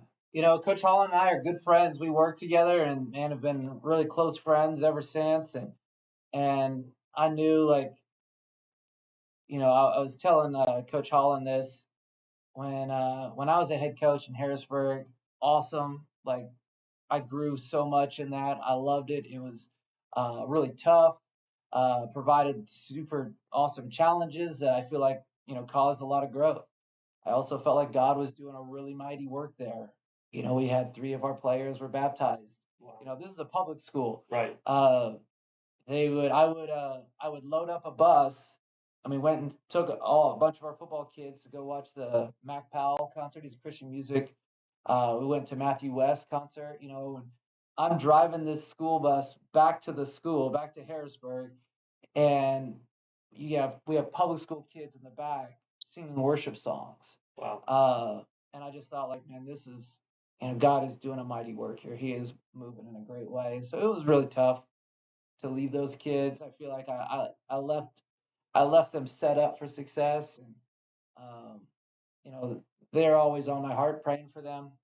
But to get back to Texas, to get our kids at Faith, to be close to my wife's family, these were all like awesome opportunities. To get to work with Coach Holland, like, man, he's an awesome coach, an awesome guy, and so we really feel super blessed to be here. Well, like I said, we're thrilled that you guys are here. So, Brittany, I'm going to shift to you for a second. You've been around Derek since he was playing at Harding. You've been around football, his whole coaching career. I just think there is a different level of womanhood, if you will, to be a coach's wife. Y'all deal with so much. You've got to corral Zeke and Jericho and Everly, and then, he's gone a lot. And I think even the off season is busy as well. It's not just the in season. So talk about that. How have you been able to kind of manage through all those things? And I mean, literally all those things that you have to take care of. How do you manage through that as a coach's wife? Yeah, for sure. I just didn't know what I was signing up for. I think before. I'm just kidding. I would have no matter what. I think being a coach's wife, a lot of people don't even, I think, realize all that goes into it. But I think for me, the thing that makes it, I wouldn't say easy. There's for sure has been challenging seasons when all the time away, but I think knowing it is a ministry and knowing like his heart for the kids that he's pouring into. I mean, every Friday night it'll be like 1 o'clock in the morning, and we're talking about all those kids and like how can we help them? How can we help grow them? Like, what are they fighting to overcome? Just like with our own children, we do. And so I think looking at it that way, like for some people, maybe it's going on a missionary field to Africa. For other people, it's like in their workplace. For us, it's on the field and it's in the classroom. And so just knowing that's the heart behind it, I think it's a bigger picture than just our family. It's more. And so I think that makes it, it's easy to get behind when you know that there's a reason that's bigger. Wow, that's great. Let me ask you this for any Grapevine Faith families that are watching. What's the best way that they can, if they see you, if they see a coach's wife, Lorraine, or somebody else, what's the best way that they can encourage you and support you? If they see a coach's wife, they may assume, oh, she's too busy to talk to. Now you're going like, hey, I'm over here. What's the way that they can encourage you when they see you and they have some interaction with you? Yeah, I mean, I think just encouraging actually our coaches encourages me. Like, and Faith has been great with that. I mean, we've gotten so much positive feedback since we've been here of just an appreciation of like, hey, thanks for all the hours that you're putting in for my son to help him. Hearing those comments, it really fills my bucket too. That's awesome. Yeah. Well, I'm gonna ask you guys to take your faith employee hat off for a second. As parents, as faith parents, what are some of the things that you've seen? You know, again, I know your kids don't necessarily have to be here, but they are. What are some things as a parent that you've seen that make Grapevine Faith different than maybe other schools that you've been a part of? I'll start with our kids do have to be here. That's a big reason that Faith is such a draw to us is because we know what an environment it is. I'll say for me personally, so I mean, Derek being in a leadership role, in my 9 to 5, I'm in a leadership role as well. And that's something I think we're really passionate about. We talk a lot about just the call to be leaders. And so when we were looking into this, hearing just the school's mission statement and knowing that Christian leadership is something that is paramount here, I think it just was really obvious that this is a place we're supposed to be. I think we need more Christian leaders, and knowing every single one of the kids in these hallways is getting the tools to be equipped to go out and do that. And leadership, it doesn't have to be being in a position of power or being the loudest voice in the room. I think we're all called to lead in some capacity. And so for me, that was one of the things where I just feel like what a special place that is the mission here, and very much aligned with who we are. Yeah, to come home. Talk that, by the way. Yeah. Yeah, to be sitting the other day, we're sitting at the kitchen table, and our little boy, he's 6. You know, Zeke, he's telling us Bible stories and like what it means to follow Christ and to be Christ-like, and it's like, you know, we're pouring into him Christian values at home, and that's the most important decision our kids can make is like to follow Christ. And so to have, if that's the most important thing to us, you know, that should be, and they're going to school for most of their day, that should be the most important thing at the school. And so the fact that our school is focused on eternity, man, the athletics are incredible here. The academics are incredible here. You know, my first week on campus, we had Harvard, Princeton, and Yale all show up to recruit our kids. We had Holy Cross and Stephen F. Austin, like, you know, so it's like Division I schools showing up to recruit our kids, but not just any Division I schools. You have Ivy League Division I schools as well, and it's like, so just to know, like, these kids excel athletically, they excel academically, and then the most important thing is that they're being poured into spiritually. So, like, I don't know what more, you know, a school could offer. Like, golly, that's incredible. Yeah, I agree with you. That's why it's one of the reasons why we're here, for all those reasons you guys talked about. Shift gears for a second. Talk about your role. You talk about recruiting coordinator. I don't know if we've had one since we've been here in the last 6 years, but talk about that role and kind of what all that entails. Yeah. Hey, quick shout out. September 18th, we're going to have a meeting in the Learning Commons for everybody, you know, about, hey, if you're interested in your kid going to college and playing sports, here's what that looks like. So my role is I'm going to help facilitate our kids transition from here to playing sports in college, you know. And so one of the things that we're going to talk about in that meeting is like, what does that timeline look like? I encourage our kids and our parents to look at it as like, hey, if you want to play sports in college, that's like trying to get a very sought after job. One of our kids the other day was like, hey, coach, I had this great game and no college coaches called me, and it's like, well, yeah, dude, you got to apply, like you got to reach out to them, like, yeah, you graduate from Harvard, number one in your class. Elon Musk is not getting on the phone and calling you up to offer you a job. You have to apply, and then you got to interview, and then you got to do well in those interviews, So there's a process to all that. There's a big there's a process, and my job is just to help facilitate that for coaches and for our coaches and our kids and our parents, and to get it all organized. I spent a lot of time on the phone with coaches, getting them to come see our kids and going and visiting colleges and getting those college coaches to come visit our school. It takes a whole village to get it done, but we're getting it done. Awesome. Well, I don't normally say this till the end of the conversation. Both of y'all have touched on it, but I know that your relationship with Christ is paramount to y'all. Maybe can you share just about your faith journeys briefly with us? Yeah, I'll start. I was lucky enough to grow up with a family that really, helped me understand what was important in life. My granddad was a preacher, and I think from day one I was really early, and I think that's been a gift for me to kind of know what was the main thing from day one, and really something, again, why we're here is I think kids are so impressionable, and their worldview is really formed in early years, and so being able to help pour into them is something that is really a passion of ours and something we feel really called to. Yeah, I was baptized when I was 12, and my mom, it was a single family my mom was a single mom, and there was like some tough times in there, and but to just see like her dedication to the Lord and her dedication to sharing that with us, her kids, and accepted Christ in my life when I was 12, and he's been doing a mighty work in my life ever since. I feel like last year did a mighty work in the sense that I've always felt like, hey, I got to be the one getting it done. I'm the go-getter. And so last year as the head coach in Harrisburg, I'm reading through Exodus, and I'm realizing like, Moses is always turning to the Lord and saying like, hey, God, what are we doing next? What do we do now? And so that was like, I guess that was my call. That was what God was working on in me, because I always trusted the Lord, but at the same time, like if I was leading the Israelites and we were backed up along the Red Sea, I probably would have been building rafts, and God would have been like, "Hey, buddy, come ask me what's going on. I can help. Yeah. And so instead of just like to turn to Him first, still do all that I can do, and so I just, that's my continued faith journey. God is doing a mighty work, and that's my prayer for all of our kids is that, as we go through these seasons, that God is doing a mighty, mighty work in their lives and growing them.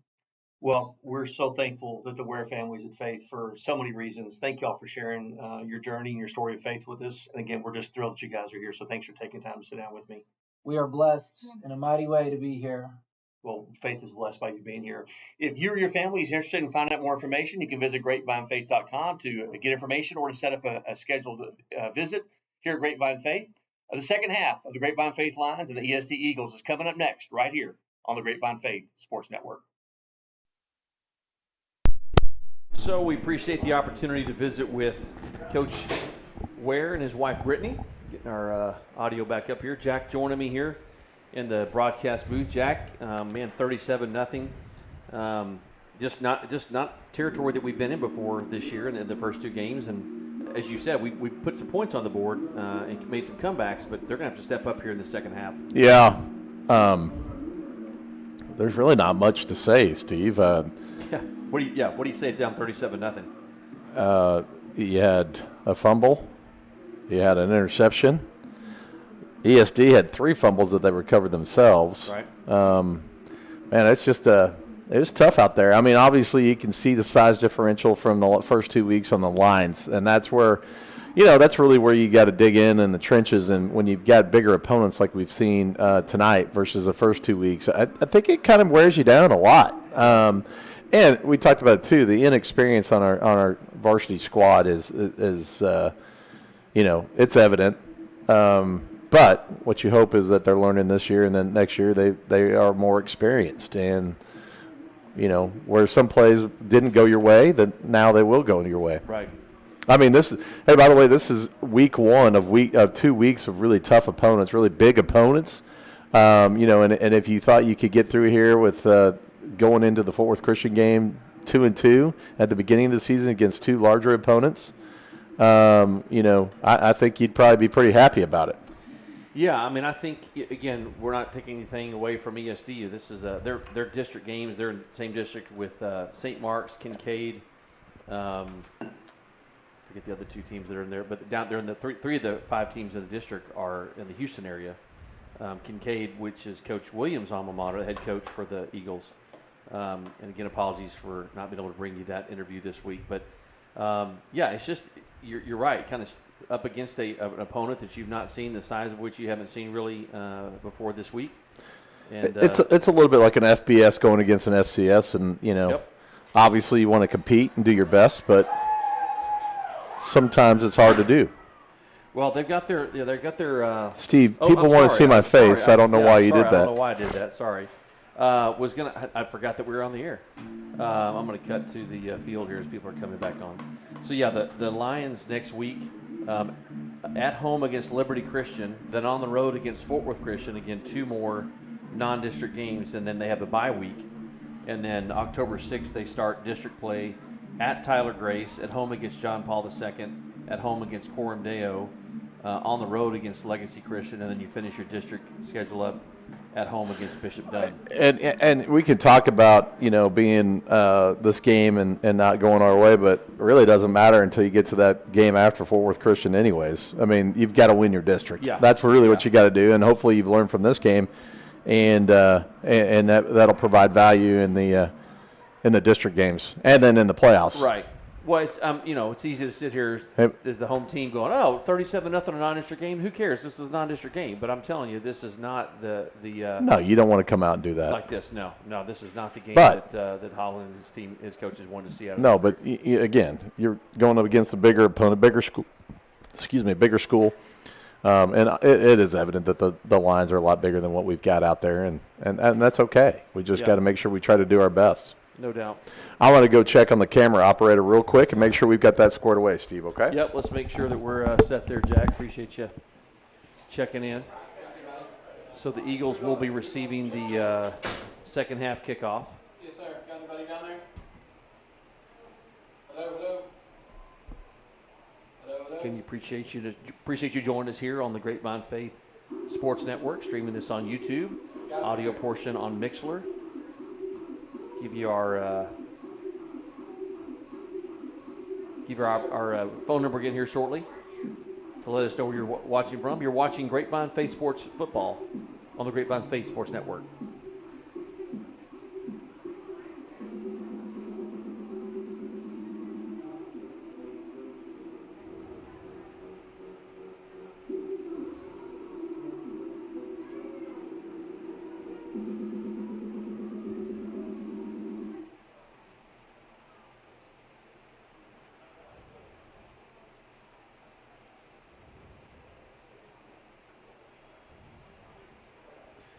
All right, so Eagles receiving the second half kickoff here.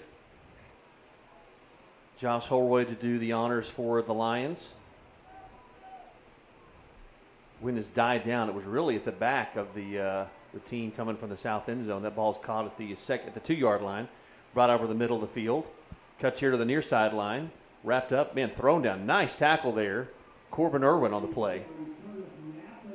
Excuse me, Jace Morgan. Apologies, Jace Morgan on the tackle. So love seeing that from Jace. Let's go, D. So the Eagles will take over first and 10 from their own. There's a penalty flag down the way. And we're going to mark it off. Yeah, illegal block in the back.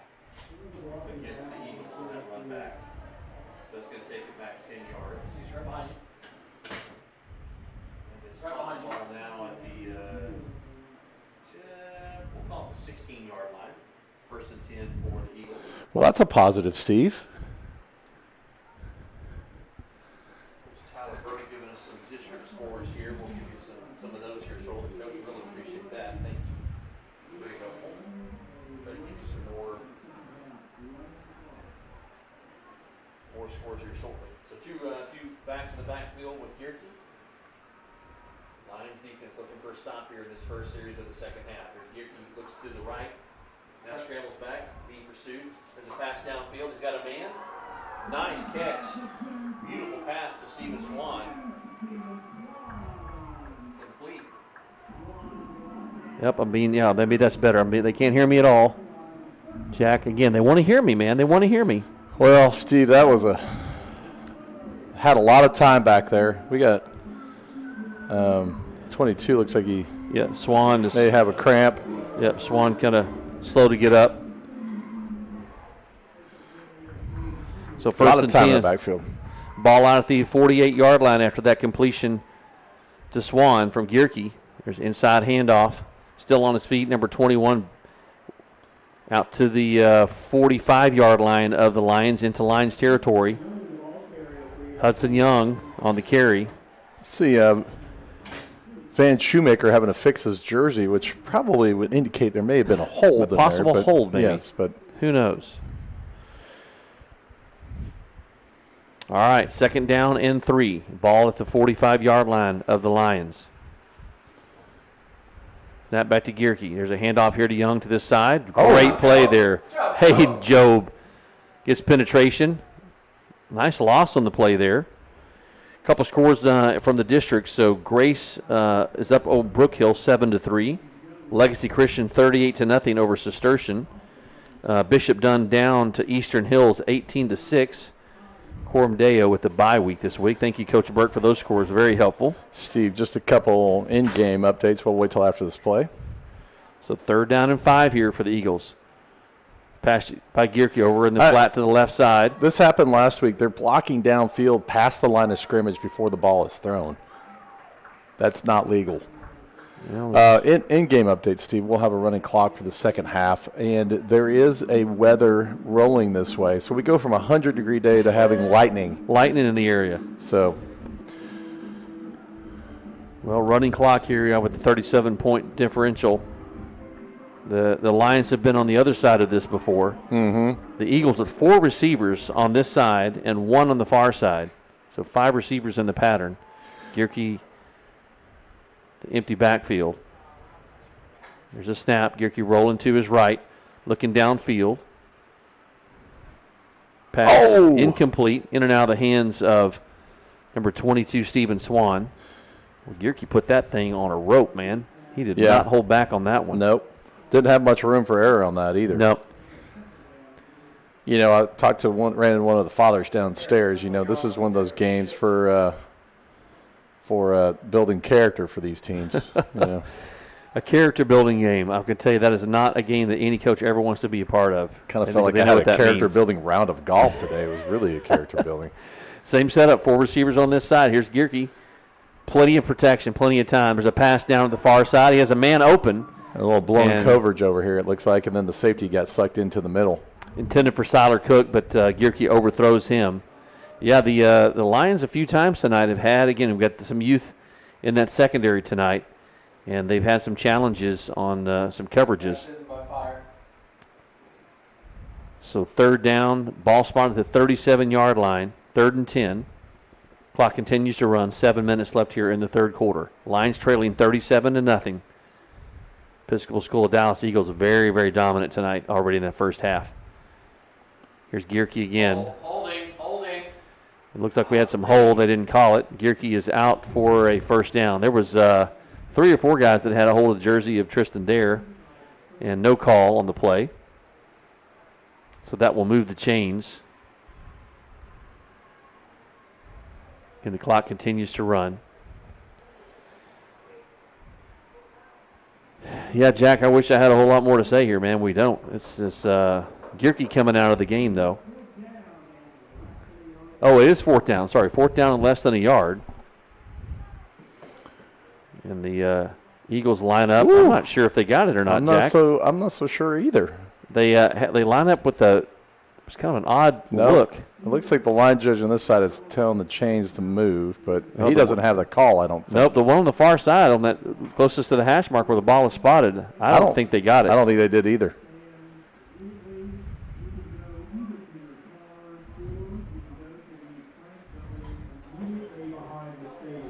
All right, we're getting notification.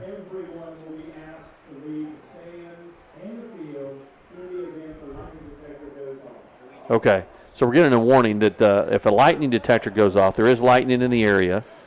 If a lightning detector goes off, then then everybody's going to be asked to leave the stands. These are aluminum stands here, and everybody's going to be. They're going to take a conductor of here. electricity, Steve, is what you're saying.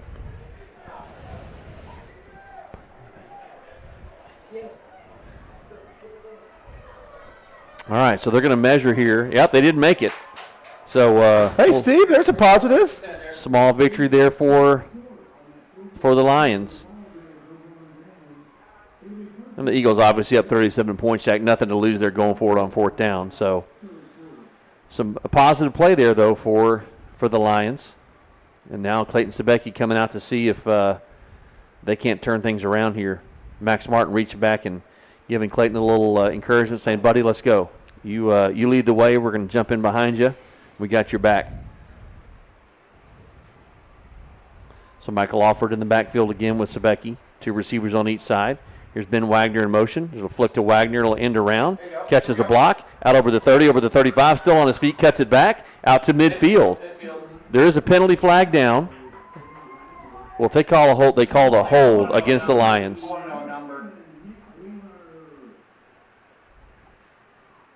Let's see what we got.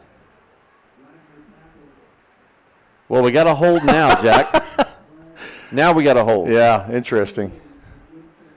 Kind of negates a nice 23-yard gain. Wow. Well, that's really unfortunate. Things were going our way.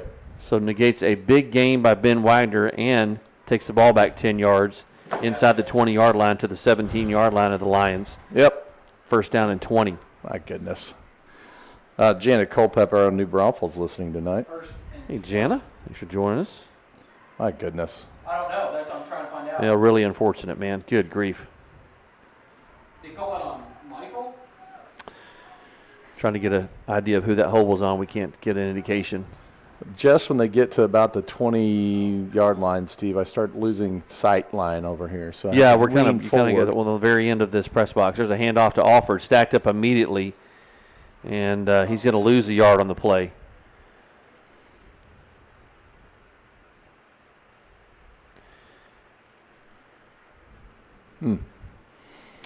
Well, man, just a frustrating night for the Lions all the way around. Just when they get a big stop on fourth down and take over on downs, a big run by Ben Wagner out over midfield, and called back on a apparent holding call. Here's Sebecki looking to pass. He keeps it, and he cannot get out of the grass. Number 5, Colin Nicholson with the tackle. We talked about Colin with Coach Williams this week. He's just that quarterback spy, and he's taken down. He does get back to the previous line of scrimmage, so now it's back to 3rd and 20. And, again, they're deep in their own territory here, so the Lions really trying to find a way. He came from the left side. really don't want to be in a 3rd and 20 situation, Steve. No. Defense is able to back up a little bit. In the secondary, of course, the linemen just really, they're down ready to go. There's a penalty flag down. False start on the Lions, so that's going to back them up another 5 yards. Man, we just can't get out of our own way right now, Jack. Yeah. What was that? You were saying? Oh, mercy. Really, since that first drive, nothing has really gone our way. No. So 3rd and 25, ball at the 9-yard line. Sebecki back to pass. Deep down the field looking for Ben Wagner. And almost intercepted. Ben had to go up and break up the play. Almost intercepted there by number 7, Nick Wheeler. He would have had his second of the night. He had one late in the second quarter.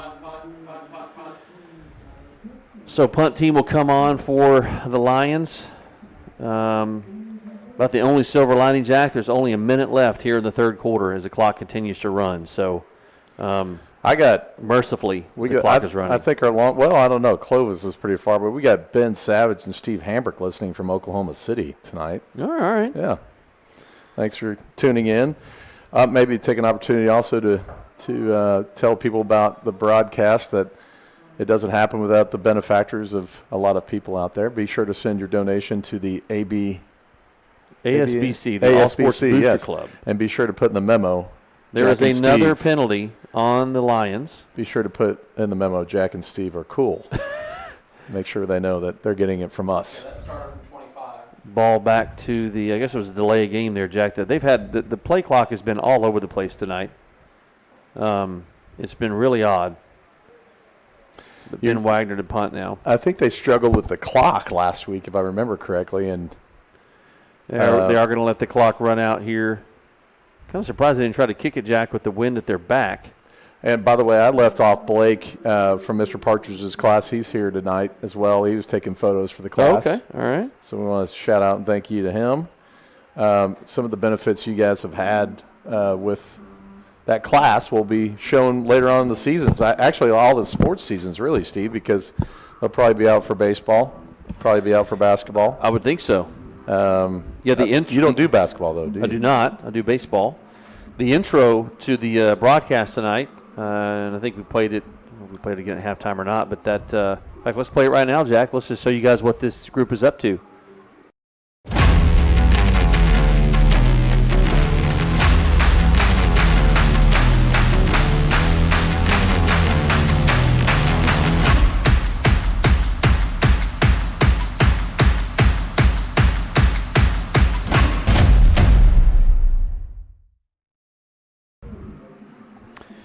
So back here to start the fourth quarter, Lions trailing 37-0 here against the Episcopal School of Dallas Eagles.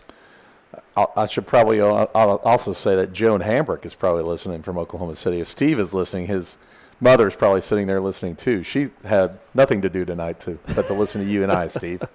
Boy, if you're still tuning in, probably have very little to do. But supporting your Lions, we appreciate it.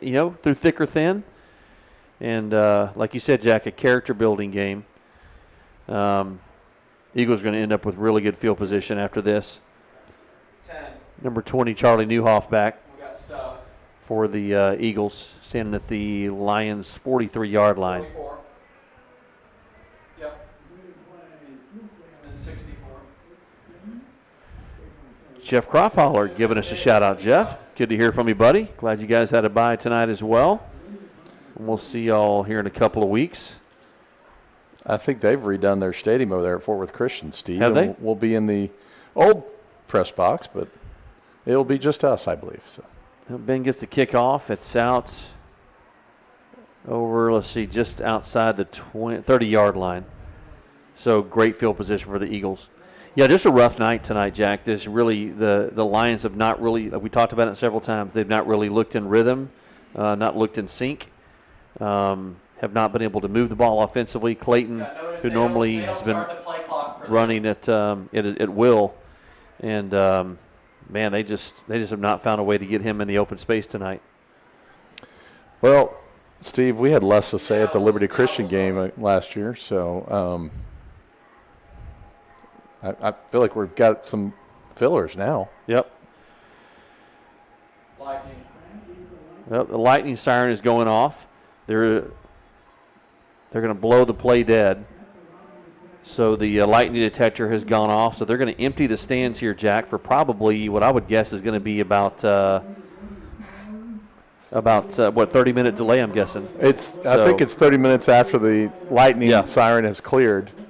Well, so if we'll just, I guess we'll take a quick break here. Maybe you can turn on the coaches' shows, maybe, Steve? I don't know if the coaches, we can try it. We can try to load the coaches' show here. That's a good play, Jack. Man.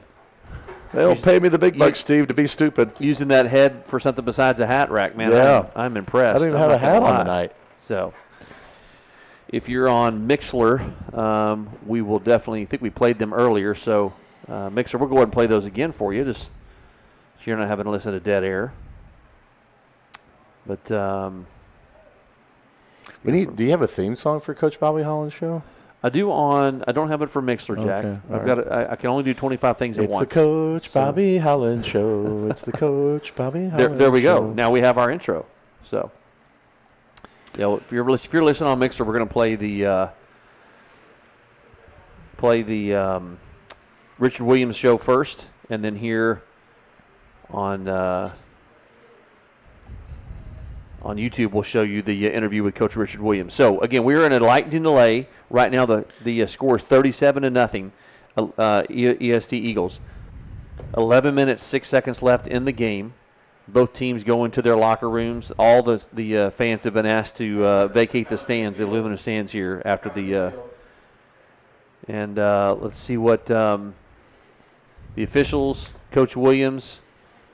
They're going to talk to Coach Holland. I guess they could be in discussion, Jack, about just calling it potentially. I don't know. Well, it kind of probably depends on how far this weather is and how long it's going to take. So, Jeff Cropholler says there's plenty of room for us. So he took a picture of the new press box. I that's thought the we were new going to be on the bad press box They stuck side. us over in that deer stand on the visitor side. That little last cracker year. box over there. Yeah, that's nice, Jeff. We appreciate you sending that, man. We'll look forward to seeing you next week. Or 2 weeks, 2 weeks. Next week, the Lions at home against the Liberty Christian Warriors. All right, so we're gonna hold on here before we play any coaches shows. We're gonna see there is discussion out at the on the field between the referee, Coach Bobby Holland, Coach Richard Williams, and I would guess it looks like probably one of the game side officials here for ESD, and probably in discussion about whether or not they're going to continue this game. The officiating crew and the coaches for ESD are still on the sideline, but all the players have vacated the field or in the process of it. Well, you got to get these kids off the field. I'm going to check weather, see what's going on there. Wind blowing out of the south.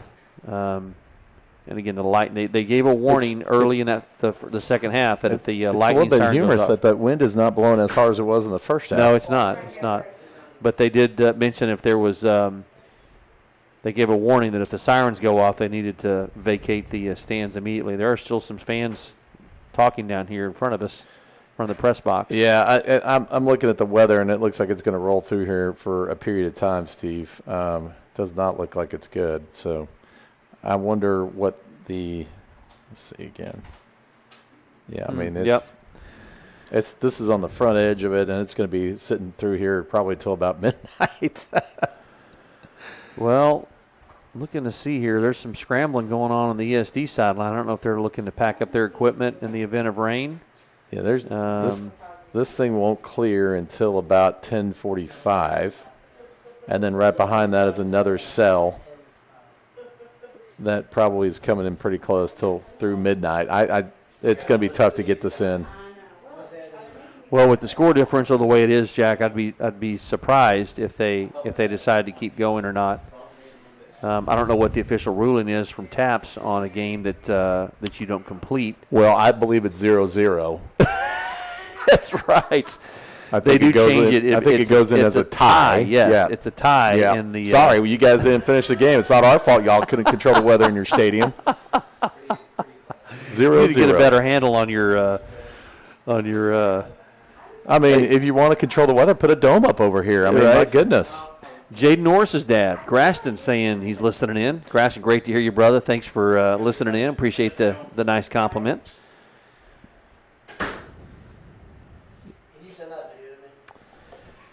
Yeah, we're with you, Jeff. Crappie making the point that everybody's ready for Liberty that's got an enrollment of about 25,000 to be moved to the correct larger district next year. I'm watching the appears to be the equipment manager for ESD. He's packing up the sidelines like he's done for the night. Yeah, I don't know if whether or not this game continues, he is done.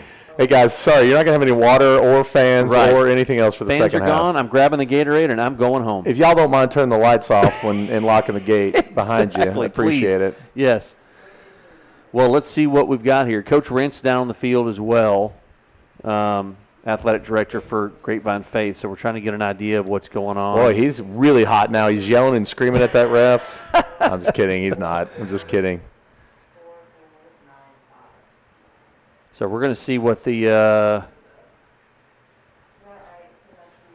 let's see. I'm going to text Coach Rentz and see what the deal is here. We can give you an official. If he answers his phone here, I just texted him. So He's looking at his watch. He's ignoring you.